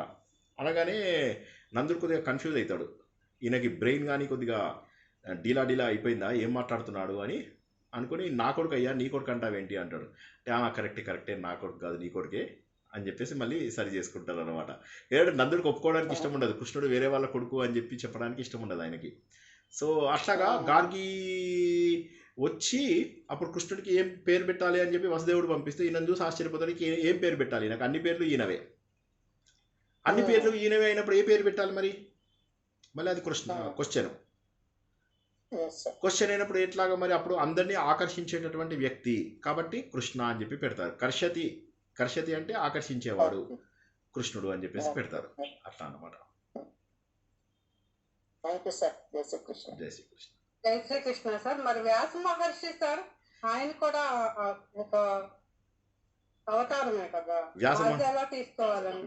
కరెక్ట్. వ్యాస మహర్షి ఒక అంశావతారము, విష్ణుమూర్తి యొక్క ఒక అంశావతారం. కరెక్ట్, విష్ణుమూర్తి యొక్క ఒక అంశావతారం అంతే. ఆయన పూర్ణావతారం కాదు. వ్యాసో నారాయణో హరి అంటారు, ఆయన పూర్ణావతారం కాదు, భగవంతుడి యొక్క ఒక అంశతోటి ఉన్నాడు ఆయన. అని ఆయనకు 16 కళ్ళు లేవు. కృష్ణుడు ఉన్నప్పుడు ఆయన ఉన్నాడు, కానీ కృష్ణుడిలోని ఒక అంశతో మాత్రమే, కృష్ణుడిలోంచి ఒక లక్షణం మాత్రమే ఆయన కలిగి ఉన్నాడు. అంతేగాని కృష్ణుడిలాగా 16 అంశాలు లేవు. ఇప్పుడు కృష్ణుడికి 16 అంశాలతో కిందికి వచ్చేసినప్పుడు పైన ఇంకే దేవుడు ఉండడు 16 లక్షణాలతోటి. కానీ తనలోని కొన్ని లక్షణాలతో ఇంకో 10 మంది తనలాంటి వాళ్ళని ఆయన పుట్టించగలడు. కృష్ణుడు తన సమయంలోనే పరశురాముడు ఉన్నాడు. పరశురాముడు కూడా విష్ణుమూర్తి అవతారమే. మరి పరశురాముడు ఈ రోజుకు కూడా ఉన్నాడు కదా, పరశురాముడు ఈ రోజుకు కూడా ఉన్నాడు. సో కొన్ని అంశాలతో ఉంటారు, కానీ పూర్ణ అవతారం కాదు. పరశురాముడు చిరంజీవి అంటే సారీ మన మెగాస్టార్ చిరంజీవి కాదు, ఎప్పటికీ బతుకుండే వాళ్ళని చిరంజీవి అంటారు. ఆయన దగ్గరే అందరూ విద్యాబుద్ధులు ఇప్పుడు ఈయన కర్ణుడు విద్యాబుద్ధులు నేర్చుకునేది ఆయన దగ్గరే. ఆయన దత్తాత్రేయుడు ఈ శిష్యుడు. మరి శ్రీకృష్ణుడు టైంలో దత్తాత్రేయుడు ఉన్నాడు. దత్తాత్రేయుడు త్రేతాయుగం నుంచి కంటిన్యూ అవుతున్నాడు. మన దత్తాత్రేయుడు లోపల బ్రహ్మ విష్ణు మహేశ్వరుల 3 అంశాలు కూడా ఉంటాయన్నమాట.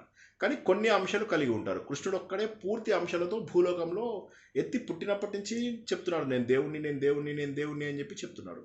చెప్తుంటే కృష్ణుడిని చూసి కొంతమంది అనుకరించేవాళ్ళు, పౌండ్రక వాసుదేవుడు అట్లా ఇట్లా కృష్ణుడిలాగా ఫాల్స్ చేతులు అవి ఇవి పెట్టుకొని, తను కూడా ఒక నెవలిక పెట్టుకొని కృష్ణుడిలాగా ఇమిటేట్ చేసేవాళ్ళు ఆ రోజుల్లో కూడా చాలా మంది ఉండేవాళ్ళు.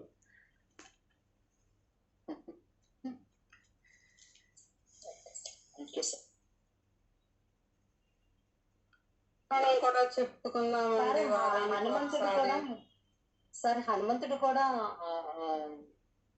చిరంజీవి అంటారు. అవును, ఎవరెవరు చిరంజీవులు చెప్పండి?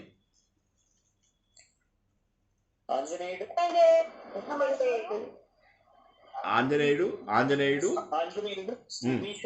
విభీషణుడు, ఆయన చెప్తున్నారు. రాజేష్ గారు చెప్తున్నారు ఆంజనేయుడు, బలి చక్రవర్తి, విభీషణుడు, అశ్వత్థామ, పరశురాముడు, కృపాచార్యుడు, ఏబీవీపీ, కేకే ఏదో వస్తుంది సంథింగ్ అట్లా. మొత్తం ఈ 7 ఇప్పటికున్నారు. వీళ్ళ ఆలయాలు కూడా ఉన్నాయి, ప్రత్యేకంగా వీళ్ళ ఆలయాలు కూడా ఉన్నాయి ఇప్పటికీ కూడా. వీళ్ళ ఆలయాలు చాలా చోట్ల ఉన్నాయి, ఇంక్లూడింగ్ మనకు నేపాల్లోను అక్కడ కూడా వీళ్ళ ఈ చిరంజీవుల ఆలయాలు ఉన్నాయన్నమాట. వీళ్ళందరూ కూడా ఈ కల్పం మొత్తము పూర్తి స్థాయి లోపల బతుకుతారు.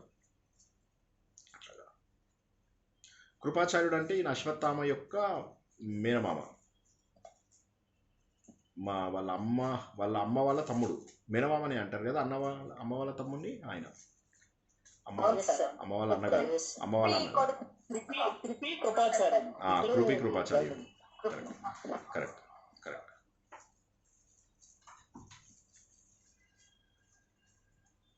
ఇంకా అంతేనా?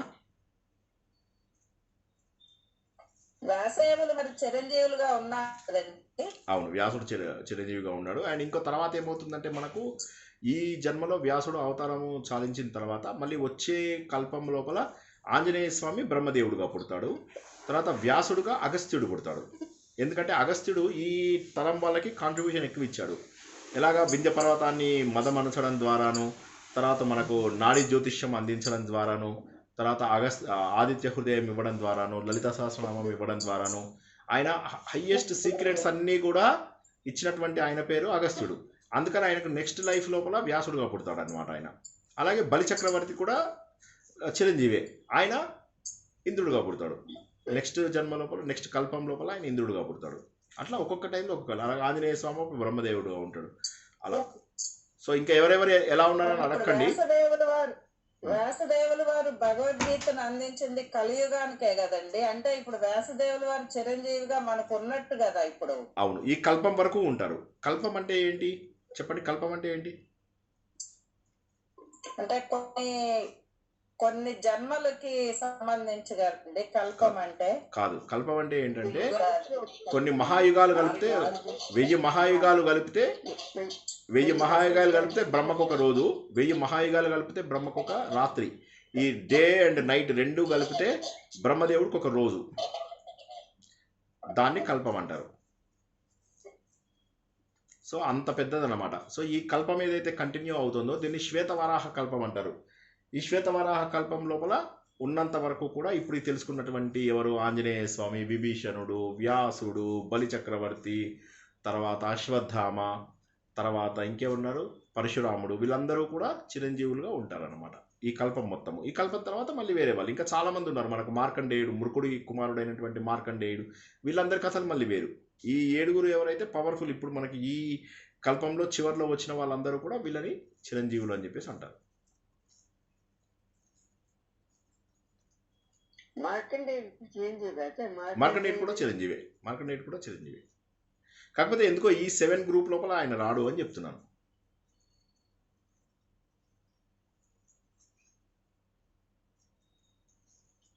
ఓకేనా?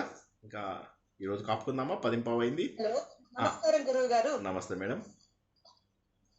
నేను సాయి కుమారి గారి వాళ్ళ కోడలునండి. చెప్పండి మేడం. మీ ప్రవచనాలు అదే అత్తయ్య గారు వింటూ ఉంటే నేను కూడా అటు ఇటు పోతూ వింటూ ఉంటాను. ఓకే. చిన్న డౌట్ ఉందండి, క్లారిఫై చేసుకోవచ్చా? అడగండి. అంటే చెప్పండి. ఇప్పుడు ఈ కల్పము ఒక కల్పములో ఈ చిరంజీవులందరూ కూడా ఒక కల్పానికి చిరంజీవులు, అంతేనా సార్? అంతే, కరెక్ట్. తర్వాత ఇప్పుడు ఆంజనేయ స్వామి నెక్స్ట్ బ్రహ్మ అన్నారు కదా. అవునమ్మా. అట్లా ఇప్పుడు బ్రహ్మగా ఉన్నది అప్పుడు ఎవరు అనేది తెలియదు, ఐడియా లేదు. నాకు కూడా ఐడియా లేదు. ఇదే ప్రశ్న ఇంతకుముందు కూడా ఎవరో వేశారు, నాకు అది తెలియదు, పేరు తెలియదు. అట్లా చాలా ఉన్నాయి. వీళ్ళందరివి రకరకాల జన్మల్లో రకరకాల పేర్లతో ఉన్నాయి. కానీ మన గ్రంథాలలో ఎక్కడా కూడా మనకు తెలిసిన ఇప్పుడు ఈ 18 పురాణాలలో ఎక్కడ కూడా ఇప్పుడున్న బ్రహ్మ పేరు ఇది అని చెప్పి ఎక్కడా చెప్పలేదు. కాబట్టి నాకు తెలియదు అది. కానీ ఎస్, ఉంటారు, వాళ్ళు కూడా ఉంటారు. అలాగే ఇంద్రుళ్ళు కూడా అంతే. ఇప్పుడు ఇంద్రుడు ఉన్నాడు అనుకోండి, ఇంద్రుడి స్థానాన్ని ఎంతమంది తీసుకుంటారో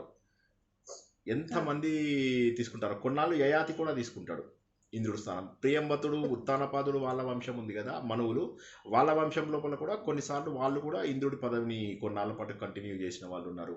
ఇంద్రుడు లేనప్పుడు కొన్నాళ్ళు నహుషుడు ఎవరైతే ఉన్నారో ఆయన కూడా కొన్నాళ్ళు ఇంద్ర పదవిని తీసుకుంటాడు. ఇంద్ర పదవి తీసుకున్నవాడు ఊరుకోకుండా నేను ఇంద్రుడిని అయితే శచీదేవి కూడా భార్య కదా, మరి శచీదేవి అక్కడ ఖాళీగా ఉంది ఏంటని అంటాడు అనమాట. సో అట్లాంటి కథలు కూడా మనకు చాలా కోకొల్లలుగా ఉన్నాయి. ఉంటారు, వీళ్ళందరికీ పేర్లు ఉన్నాయి. కానీ మన గ్రంథంలో ఎక్కడ కూడా ఇప్పుడున్న బ్రహ్మ ఒరిజినల్గా ఇంతకుముందు కల్పంలో ఎవరు అనేది చెప్పలేదు. ఓకే ఓకే, థ్యాంక్ యూ అండి.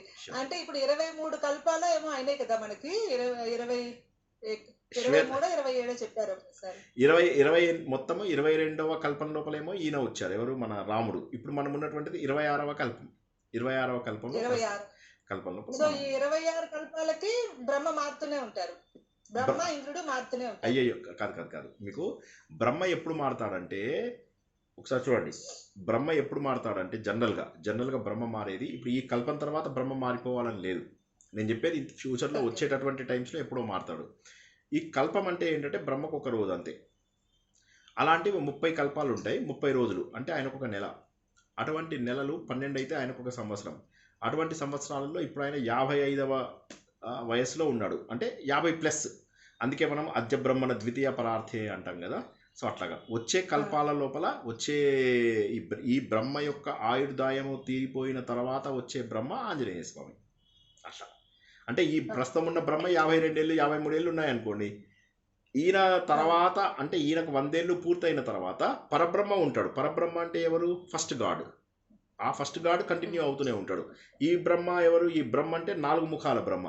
4 ముఖాల బ్రహ్మ ఆయన పోయి మళ్ళీ మనలోంచి ఎవరైతే పుణ్యం ఎక్కువ చేసుకున్న వాళ్ళు ఉంటారో వాళ్ళు బ్రహ్మ స్టేటస్కి ప్రమోట్ అవుతారు అనమాట. అలా ప్రమోట్ అయిన వాళ్ళ లోపల ఆంజనేయ స్వామి ఇప్పుడు వెయిటింగ్ లిస్ట్లో నెంబర్ 1 ఉన్నది ఆంజనేయ స్వామి అన్నమాట. వెయిటింగ్ లిస్ట్ అంటే గురువుగారు 26 కల్పాలు అయిపోయినాయి కాబట్టి 50 సంవత్సరాలు అనుకుంటే బ్రహ్మదేవుడికి ఇంకొక 50 సంవత్సరాలు ఇంకొక 26 కల్పాలు అవ్వాలి, 27 కల్పాలు అవ్వాలి. అప్పుడు కల్పం అంటే ఒక్క రోజే ఆయనకి. సో చాలా ఉంది, ఇంకా టైం చాలా ఉంది. కల్పం అంటే చాలా చాలా ఉంది, చాలా రోజులు ఉంది. పరబ్రహ్మ అంటే విష్ణుమూర్తేనా స్వామి? కాదండి, కాదు. పరబ్రహ్మ అంటే ఎవరంటే రూపం లేనటువంటి భగవంతుడు.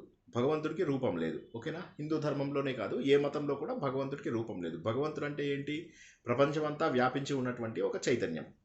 ఈ చైతన్యం వ్యాపించి ఉన్నప్పుడు ఏమైంది? భగవంతుడు ఒకనొక రోజు నేను సృష్టి చేయాలి అని చెప్పేసి డిసైడ్ చేసుకుని తనకంటూ ఒక రూపం ఇచ్చుకున్నాడు. అంటే నిరాకారుడైనటువంటి భగవంతుడు సర్వత్రా వ్యాప్తి చెంది నిరాకారుడయ్యాడు.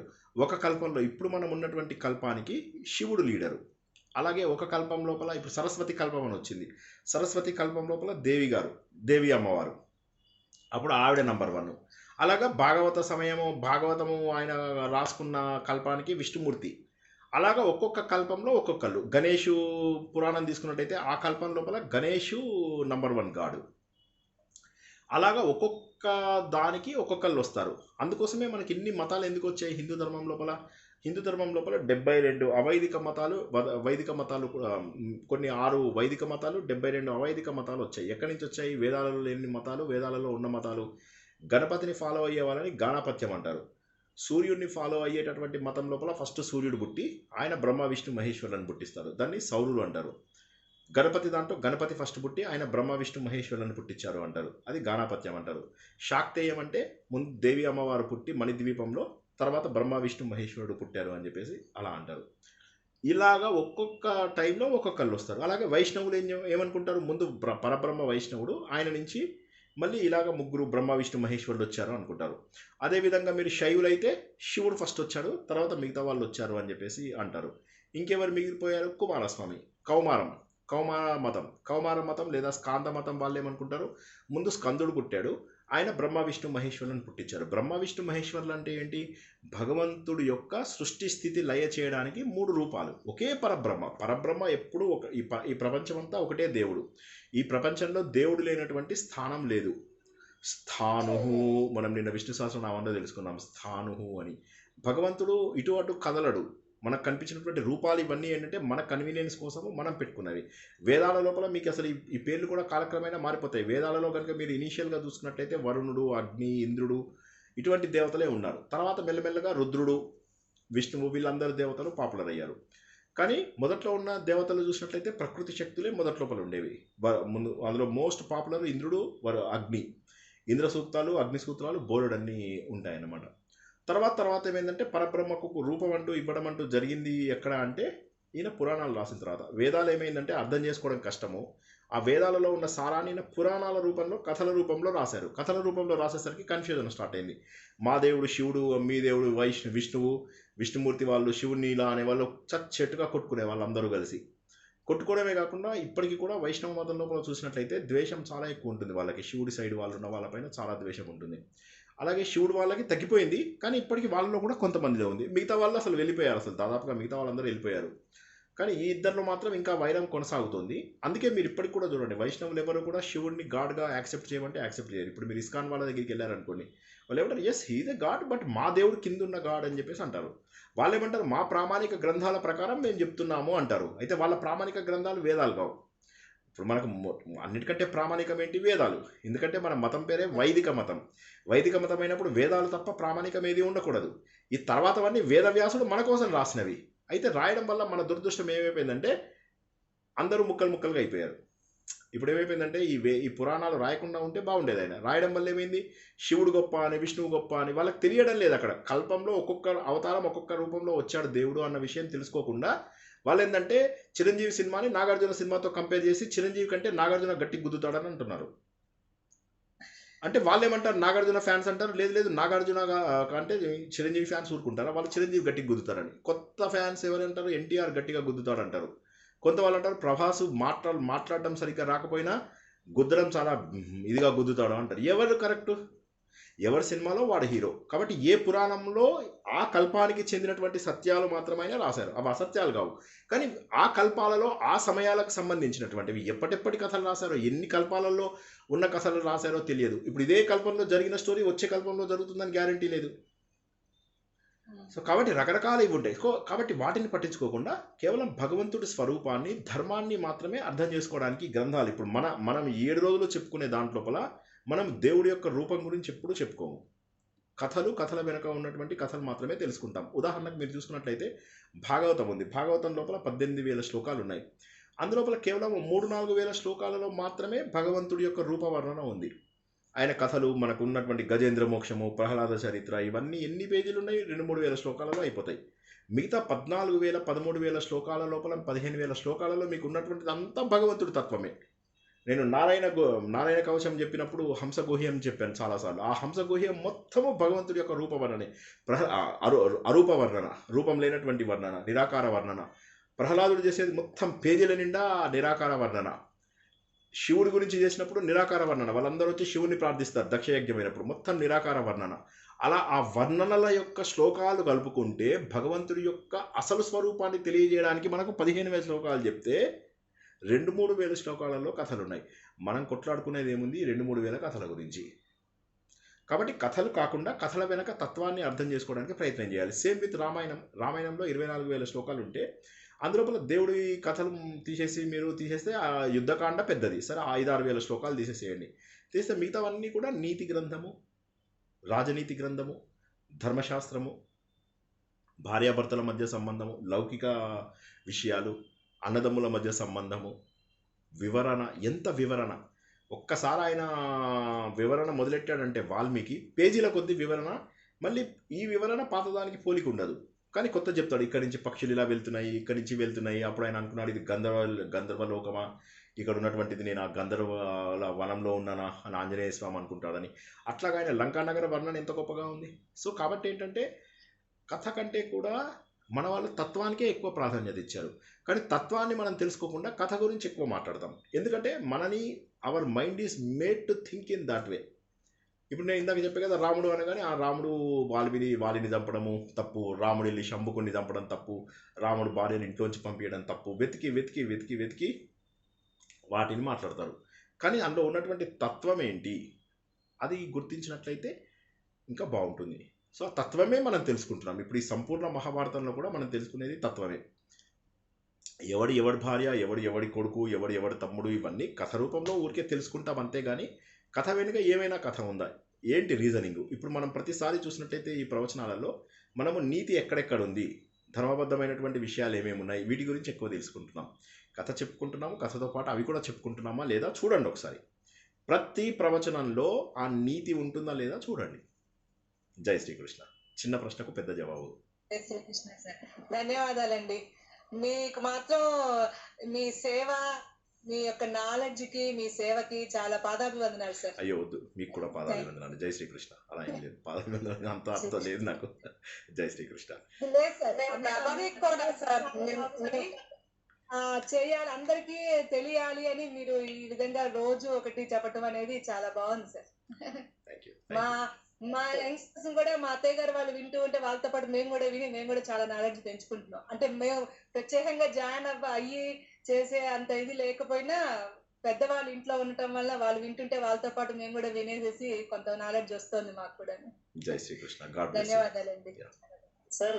ముఖ్యంగా సార్ మేడం గారికి ధన్యవాదాలు తెలియజేయండి. ఎందుకంటే మిమ్మల్ని ఇలా ఇడిచిపెట్టి మీరు ఈ జ్ఞాన యజ్ఞం చేయడానికి ఆవిడ లేకపోతే మీరు ఇలా చేయలేరు, ఆవిడ టైం కేటాయించకపోతే. మేడం గారికి మా ధన్యవాదాలు తెలియజేయండి, మీ పిల్లలకు కూడా. ఎందుకంటే ఫ్యామిలీలో ఒకరు ఏదైనా ఇనిషియేటివ్ తీసుకుని మొదలుపెట్టి కంటిన్యూ చేయాలంటే without family support we cannot do it at all. అవునండి, కరెక్టే, మీరు అన్నది కరెక్టే. కానీ చూపించరా అండి, ఒకసారి చూపించరా మేడం గారిని, ఒకసారి తన చూపించరా? వాళ్ళ స్కూల్కి వెళ్ళారు. నేను మన లైవ్లో చూసారు కదా అందరూ, లైవ్ ప్రోగ్రామ్ అయినప్పుడు చూపిస్తాను ఈసారి. జై శ్రీకృష్ణ. జై శ్రీకృష్ణ. జై శ్రీకృష్ణ సార్. జై శ్రీకృష్ణ. ఇంతమందికి అంటే మీ జిజ్ఞాసకి మాకు నేర్పించాలనే జిజ్ఞాస, దానికి హ్యాట్సప్ సార్. మాకు ఇంతమందికి నేర్పిస్తున్నారు కాబట్టి ఆటోమేటిక్ గా సహవాస దోషం మేడం గారిది ఆవిడ కూడా అలవడిపోయింది. Correct correct correct. ఇప్పుడు ఇంట్లో కూడా ఎప్పుడైనా మాట్లాడాల్సి వచ్చినప్పుడు, అదే నేను ఇండియాకి వచ్చిన కొత్తల్లో చెప్పే కదా, నాకు అర్థమయ్యేది కాదు. ఇంత అన్నీ వదిలేసి ఇండియాకి వచ్చి ఏమీ చేయలేకపోతున్నాను, ఎవరి దగ్గరికి వెళ్ళినా కూడా తప్పు ఇన్ఫర్మేషన్ వస్తుంది అనుకున్నప్పుడల్లా ఒక్కసారి దయానంద ఆశ్రమంలో జాయిన్ అయ్యి మొత్తం ఇండియన్ ఫిలాసఫీ, వెస్టర్న్ ఫిలాసఫీ నేర్చుకున్న తర్వాత గీతా ప్రెస్, తర్వాత రామకృష్ణ మిషన్లో అసలు సత్యాన్ని తెలుసుకోవడం మొదలెట్టిన తర్వాత చాలా సంతోషం వేసేది. వేసుకుంటే మన ప్రాబ్లం ఏంటంటే, మనకు కొత్తగా ఆనందంగా అనిపించిన విషయం వేరే వాళ్ళకి చెప్పకపోతే ఆనందం అనిపించదు. సో కూర్చోబెట్టేసి చిన్న పిల్లలు ఉన్నా కూడా కూర్చోబెట్టేసి చెప్పేవాడిని. చెప్తే ఏం చెప్తున్నాడు. ఒకసారి మా అపార్ట్మెంట్లో కొంతమంది పెద్దవాళ్ళు వాళ్ళకి చెప్తున్నాయి, వాళ్ళకి సరదా ఉండేది. ఇక్కడ బిట్టుకున్నా, అక్కడ బిట్టుకున్నా, ఇక్కడ కారు కొన్నా, అక్కడ కారు కొన్నా. వాళ్ళ దగ్గర కూర్చొని రెండు ఒకసారి ఆత్మతత్వం చెప్తానంటే, ఏం చెప్తున్నాడు రా ఈడు పంతులు, ఏం అర్థమవుతలేదు అని చెప్పేసి అయినా కూడా వాళ్ళని కూర్చోబెట్టి చెప్పేవాడిని. సరదా, అది నాకు ఇష్టము. ఎందుకంటే ఇది నా బాధ ఏంటంటే, ఇది కోల్పోతున్నాం అనే బాధ ఎక్కువ ఉంది. అందుకే కనీసం ఇప్పుడు మన గ్రూప్లోంచి ఒక్క 10 మంది ఇంటి దగ్గర ఎవరికైనా చెప్పుకుంటూ ఈ జ్ఞానాన్ని, ఎందుకంటే మీరు చెప్తుంటే ఇంకా ఇది అవుతుంది. అందులో మనం ఎన్ని నేర్చుకుంటున్నామో చూడండి. ఇటు వేదం, ఇవాళ నేర్చుకున్నది పంచమ వేదం, అక్కడేమో వేదసారము ప్లస్ ప్రతిరోజు ఒక ఉపనిషత్ కథ తెలుసుకుంటున్నాం ప్రతిసారి. ఇటు చూస్తే జ్యోతిష్యము, వేదాంగం అని అనుకునేటటువంటి దాన్ని నేర్చుకుంటున్నాము. మళ్ళీ వీటన్నిటిని కొద్దిగా బెటర్గా అర్థం చేసుకోవడం కోసమని సంస్కృతం నేర్చుకుంటున్నాం. ఇటు చూస్తే అన్నిటికంటే కూడా గొప్పదైనటువంటి భగవద్గీత నేర్చుకుంటున్నాం.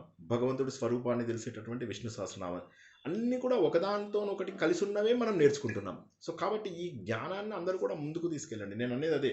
ఇప్పుడు రేపు లక్కీగా మీకు ఎక్కువ సమయం దొరికింది, మీరేమనుకుంటారంటే, మీరు నన్ను అసలు పొగడాల్సిన అవసరమే లేదు. ఎందుకంటే నాకు హోల్ హార్టెడ్లీ ఇది దేవుడి సేవ. నేనేమనుకుంటానంటే, మీరు నిజంగా కనుక నాకు క్రెడిట్ ఇవ్వాలంటే ఇవ్వండి. ఎప్పుడు ఇస్తారు క్రెడిట్ అంటే, మీరు వినండి, అంతే. వినండి, నా ఆప్షన్స్లో మీరు వినండి. నేను క్లాస్ తీసుకున్న రోజో ఆ బ్యాక్లాగ్ మొత్తం ముందు క్లియర్ చేయండి. ఒక్కసారి లలిత సహస్రనామం విన్నానంటే మళ్ళీ మొత్తం వెనక నుంచి ఇంకా ఏది వినక్కర్లే. అదేవిధంగా ఎన్ని నేర్చుకున్నాం, శృతి గీతలు, ఉత్తర గీత అసలు ఇప్పటి వరకు అసలు ఏ పెద్ద ప్రవచనకర్త ప్రయత్నం చేయనటువంటి ఉత్తర గీతని మనం ఎన్ని వారాలు, 3-4 వారాలు అనుకుని 15-20 వారాల పాటు తెలుసుకున్నాం. శృతి గీతలు తెలుసుకున్నాం. మనం కపిల గీతని ఎంత డీటెయిల్గా తెలుసుకున్నామో 15-20 వారాల పాటు. సో ఇదంతా జ్ఞానం అలా వృధాగా అయిపోవాల్సిందేనా? మీరు ఒకసారి చూసుకోండి. Just clear the backlog. నాకు తెలుసు 600-700 వీడియోలు అందులో మనం మాట్లాడిన ప్రతిసారి 2 గంటల పాటు ఉంటాయి కాబట్టి వినడం కష్టమే. కానీ ఒకసారి వింటూ వెళ్ళిపోండి, అంతే. వింటూ వెళ్ళిపోతే అదొక సీక్వెన్స్లో కంప్లీట్ అయిపోతాయి. This is what I really request from you all. అంటే నిజంగా మీకు నాకు క్రెడిట్ ఇవ్వాలి అంటే మాటల ద్వారా ఇవ్వకండి, నాకు అసలు అవసరం లేదు. ఎందుకంటే నేను వాటికి అన్నిటికీ అతీతం అయిపోయాను. ఓకే, వాటికి దూరంగా ఉండడానికే ఇవన్నీ చేస్తున్నా. అది నాకు అసలు ఇంపార్టెంటే కాదు. కానీ నేనేమంటానంటే, ఆ బ్యాక్లాగ్ మొత్తం క్లియర్ చేసేయండి. క్లియర్ చేసుకుంటే దెన్ నేనేమంటున్నానంటే, ఒక్కసారి సత్యం తెలుసుకున్న తర్వాత ఎంత ఆనందంగా ఉంటుందో చూడండి. దెన్ ఈ ప్రపంచంలో వాళ్ళు పెట్టేటటువంటి మాటలు, బాధ ఇవేవి మనకు అనిపించవు. మనం పరిణతితో ఉంటాం. అదే కదా మన గ్రంథాలు మనకు నేర్పించినవి. హిందూ ధర్మం అంటే పరిణతితో ఒక వ్యక్తి 4 పురుషార్థాలను ఎలా సాధిస్తాడు. జై శ్రీకృష్ణ. ఓకే గురుజీ, నేను రీసెంట్గా అంటే మా మేడం యాక్చువల్ గా మీది తను ఇంతకు ముందు నారాయణంలో ఉండేవారు అనమాట. అప్పుడు మీరు గెస్ట్ లెక్చర్ ఇచ్చారంట. అప్పుడు తను జాయిన్ అయ్యారు అనమాట. తను జాయిన్ అయిన తర్వాత అరే ఇలా శ్రీనివాస్ ఇవి పురాణాలు తెలుసుకోవడం ఇవంతా కొంచెం ఇంట్రెస్ట్ స్వామి ఫస్ట్ నుంచి. సో అలా జాయిన్ అయ్యాను అనమాట. లేకపోతే ఇలాగ నేను కరెక్ట్ అవ్వకపోయి ఉండేవాడిని. పాత మీరు చాలా చెప్పుకుంటారు, కానీ ఈ మధ్య కొంచెం అలా కనెక్ట్ అవుతున్నాను అనమాట. అయితే పాతవి చూస్తాను, అవి ఒకసారి ఎలాగ సర్చ్ చేసి ఎక్కడ దొరుకుతాయండి అవి పాతవి? మొత్తం నా దాంట్లో అన్ని చక్కగా ప్లేలిస్టులతో సహా సార్ట్ చేసి పెట్టాను. డేట్ పబ్లిష్డ్తో సహా everything is extraordinarily sorted in my YouTube channel. So దాన్ని చక్కగా ఒకటి పెట్టామంటే ఆటోమేటిక్గా అవే వెళ్ళిపోతాయి. ఒక రోజు కూర్చున్నామంటే ఒక 12 భాగాలు 15 భాగాలు అయిపోతాయి. అంటే వాటిని అన్ని జ్ఞాపకం ఉంచుకోవడం కష్టము, కానీ ఒకసారి సత్యం తెలిసాక మిగతావన్నీ సులభం అవుతాయి. అంటే ఒక కీ పాయింట్ ఉంటుంది. ఆ కీ పాయింట్ తెలిసాక మిగతావన్నీ ఈజీ అవుతాయి. మనం నిన్న అనుకున్నాం కదా, ఒక డ్రైనేజ్ ఉంది, ఆ డ్రైనేజ్ లోపల ఒక అడ్డు ఉంది, దానివల్ల ఏమైంది, ఎంతో పేరుకుపోయింది. ఈ చిన్న అడ్డును తీసేస్తే ఎంత సూపర్ ఫాస్ట్గా వెళ్ళిపోతుందో, అదేవిధంగా ఆ సత్యాన్ని తెలిపేటటువంటి ఏదైతే ఉందో అది బ్లాక్ అయింది, ఇప్పుడు అది క్లాగ్ అయింది. ఆ క్లాగ్ అయిందని ఇలా పీకేయండి, నేను చెప్పినవన్నీ మీరే చెప్తారు, నేను చెప్పకుండానే అన్నీ చెప్పేస్తారు. ఎందుకోసం అంటే ఆ సత్యం అనేది తెలిసాక మిగతావన్నీ అర్థం చేసుకోవడం చాలా తేలిక అవుతుంది. అందరికీ కూడా చెప్తున్నాను నేను. జై శ్రీకృష్ణ. జై శ్రీకృష్ణ. ఓకేనా, సంతోషం అండి. అందరూ కూడా ఉండండి. రేపు ఎలాగో మ్యాచ్ ఉంది కాబట్టి అందరూ మ్యాచ్ చూసే వాళ్ళు మ్యాచ్ చూడండి, మిగతా వాళ్ళు మాత్రం దయచేసి వినండి. మొత్తం బ్యాక్లాగ్ కంప్లీట్ చేసుకోండి. వేదసారము, జ్యోతిష్యము, తర్వాత మన ఈ సంపూర్ణ మహాభారతము, విష్ణు సహస్రనామము, భగవద్గీత ఏది వదలకుండా కనీసం ఈ జనవరి నుంచి చెప్పినప్పటి నుంచి అన్నా కనీసం క్లియర్ చేసుకోండి. జనవరి నుంచి చెప్పినవి ఏంటంటే 1, 6, 6, 7, 7 ఎంతసేపు వినడం.